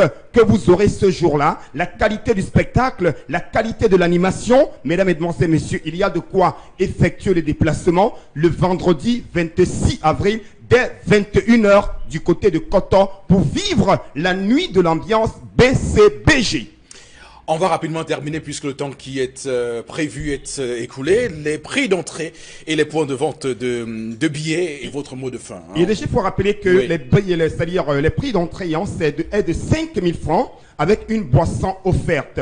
C'est un prix à la portée de tout un chacun, Mais comme nous sommes en boîte de nuit, vous avez la possibilité, chers téléspectateurs, de faire des réservations des tables en achetant tout simplement une bouteille de whisky, une bouteille de vin, une bouteille de champagne, qui sont d'ailleurs vendus à des prix vraiment très très abordables. Donc ceux qui veulent acheter le whisky, le champagne, le vin ne payeront plus les 5 000 francs d'entrée. Voilà donc les modalités d'entrée. Et les billets et les tickets de whisky sont en vente au magasin 1001 tapis en face du Palais d'Ika. Depuis ce mercredi matin, on peut déjà acheter les tickets. Et ceux qui n'ont pas le temps peuvent nous appeler à nos numéros de téléphone qui s'affichent à l'écran et on viendra leur livrer leur ticket à domicile. Et je ne saurais partir, chers téléspectateurs, sans remercier nos différents partenaires, notamment la radio et télévision Equinox. Notre partenaire des décodeurs de qualité, la société Suecom, qui permettra à tous les clients d'avoir les bons prix sur les décodeurs, mais également une grande dame du côté bien sûr de Bonaberry, la fondatrice du groupe scolaire bilingue Les Arcangels, Madame Goudjedé Alice, qui a soutenu cet événement. Merci beaucoup. Merci Constilamine, vous êtes gentil. Madame, monsieur, on va tout de suite prendre Vergeturov pour terminer, boucler cette séquence. Saviez-vous que 40 à 50% de la population est préoccupée par les vergetures? Heureusement, il y a Vergeturov, votre crème anti-vergeture fabriquée à base de plantes et de fibres naturelles. Vergeturov favorise la régénération cellulaire, stimule la production du collagène qui restaure l'élasticité de votre peau. Et en plus, les résultats sont visibles dès le 7e jour. Avec Vergeturov, vous ne cacherez plus jamais votre belle peau. Vergeturov repart et protège. Vergeturov, le miracle du cosmétique.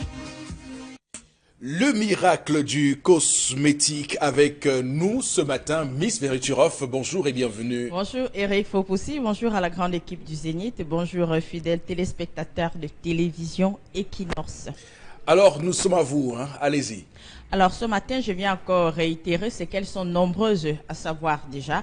Vous qui souffrez des vergetures, vous qui avez longtemps souffert des vergetures, vous qui avez passé le temps à acheter des crèmes X, Y, Z dans des parfumeries, des grandes surfaces et dans des pharmacies, vous qui avez du mal à aborder des démembrés, vous qui avez du mal à vous rendre à la plage en maillot de bain, vous qui vous posez des questions en ces thèmes, est-ce qu'il y a véritablement un produit qui élimine les vergetures? Eh bien, oui, Miss Vergeturov a mis pour vous sur le marché depuis 2 ans, une véritable panacée pour vous donner du sourire, pour vous permettre de ne plus cacher votre belle peau, pour vous permettre de dire adieu aux vergetures. Alors, c'est quoi cette crème miracle? C'est simplement Vergeturov, de par son appellation, Vergeture Off. C'est cette crème miracle faite à base de plantes naturelles, de fibres d'élastine qui élimine efficacement les vergetures sur l'ensemble du corps. En plus d'éliminer efficacement les vergetures sur l'ensemble du corps, elle stimule la production du collagène qui restaure l'élasticité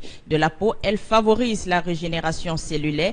Elle nous protège au quotidien contre les radicaux libres. Et enfin, elle combat efficacement la cellulite. C'est un véritable tous en un pour vous permettre de ne plus cacher votre belle peau, pour vous permettre d'avoir du sourire. Alors, elles sont nombreuses à me demander comment est-ce qu'on utilise Vergeturov. Avant de vous donner le mode d'emploi de Vergeturov, je vous dirais ceci: ne l'associez pas aux produits éclaircissants. Si vous êtes prêt à acheter Vergeturov, mettez vos produits éclaircissants de côté. Il vous suffira simplement de nettoyer la zone à traiter, prélever à l'aide d'une spatule une quantité généreuse de produits que vous allez appliquer sur les vergetures, masser, frotter jusqu'à obtention d'une sensation de chaleur. Et cette sensation de chaleur n'est pas désagréable. Répétez l'action 2 fois par jour. Et avant de commencer l'utilisation de Vergeturov, prenez la peine de filmer avant et après, car c'est vous qui appréciez les résultats et les résultats sont aussitôt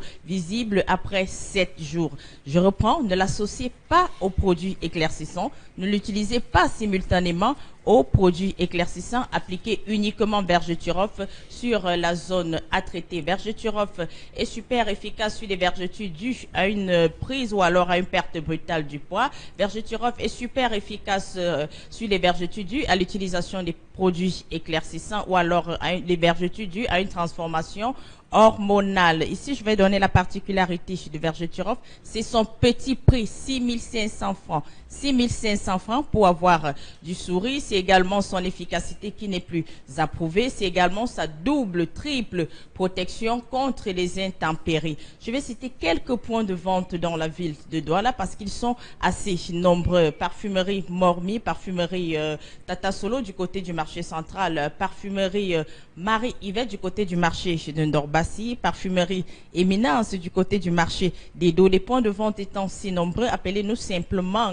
au 694 88 94 57, 694 88 84 57 ou le 680 00 28 28, 680 00 28. Donnez-nous votre ville d'habitation, votre quartier et nous vous orientons dans les points de vente les plus proches. La régie, les numéros de téléphone s'il vous plaît. D'accord. En tout cas, merci à vous, Miss Vergeturov. Malheureusement, on est vraiment pris par le temps. C'est terminé pour ce matin. C'est avec vous qu'on va mettre un terme au programme de ce matin, ce numéro du mercredi 17 avril 2019 qui rentre définitivement en gare. Merci à toutes les équipes en plateau. On se retrouve demain 10h. Restez avec nous sur Equinox toute la journée pour nos programmes qui s'enchaînent. Que Dieu bénisse le Cameroun.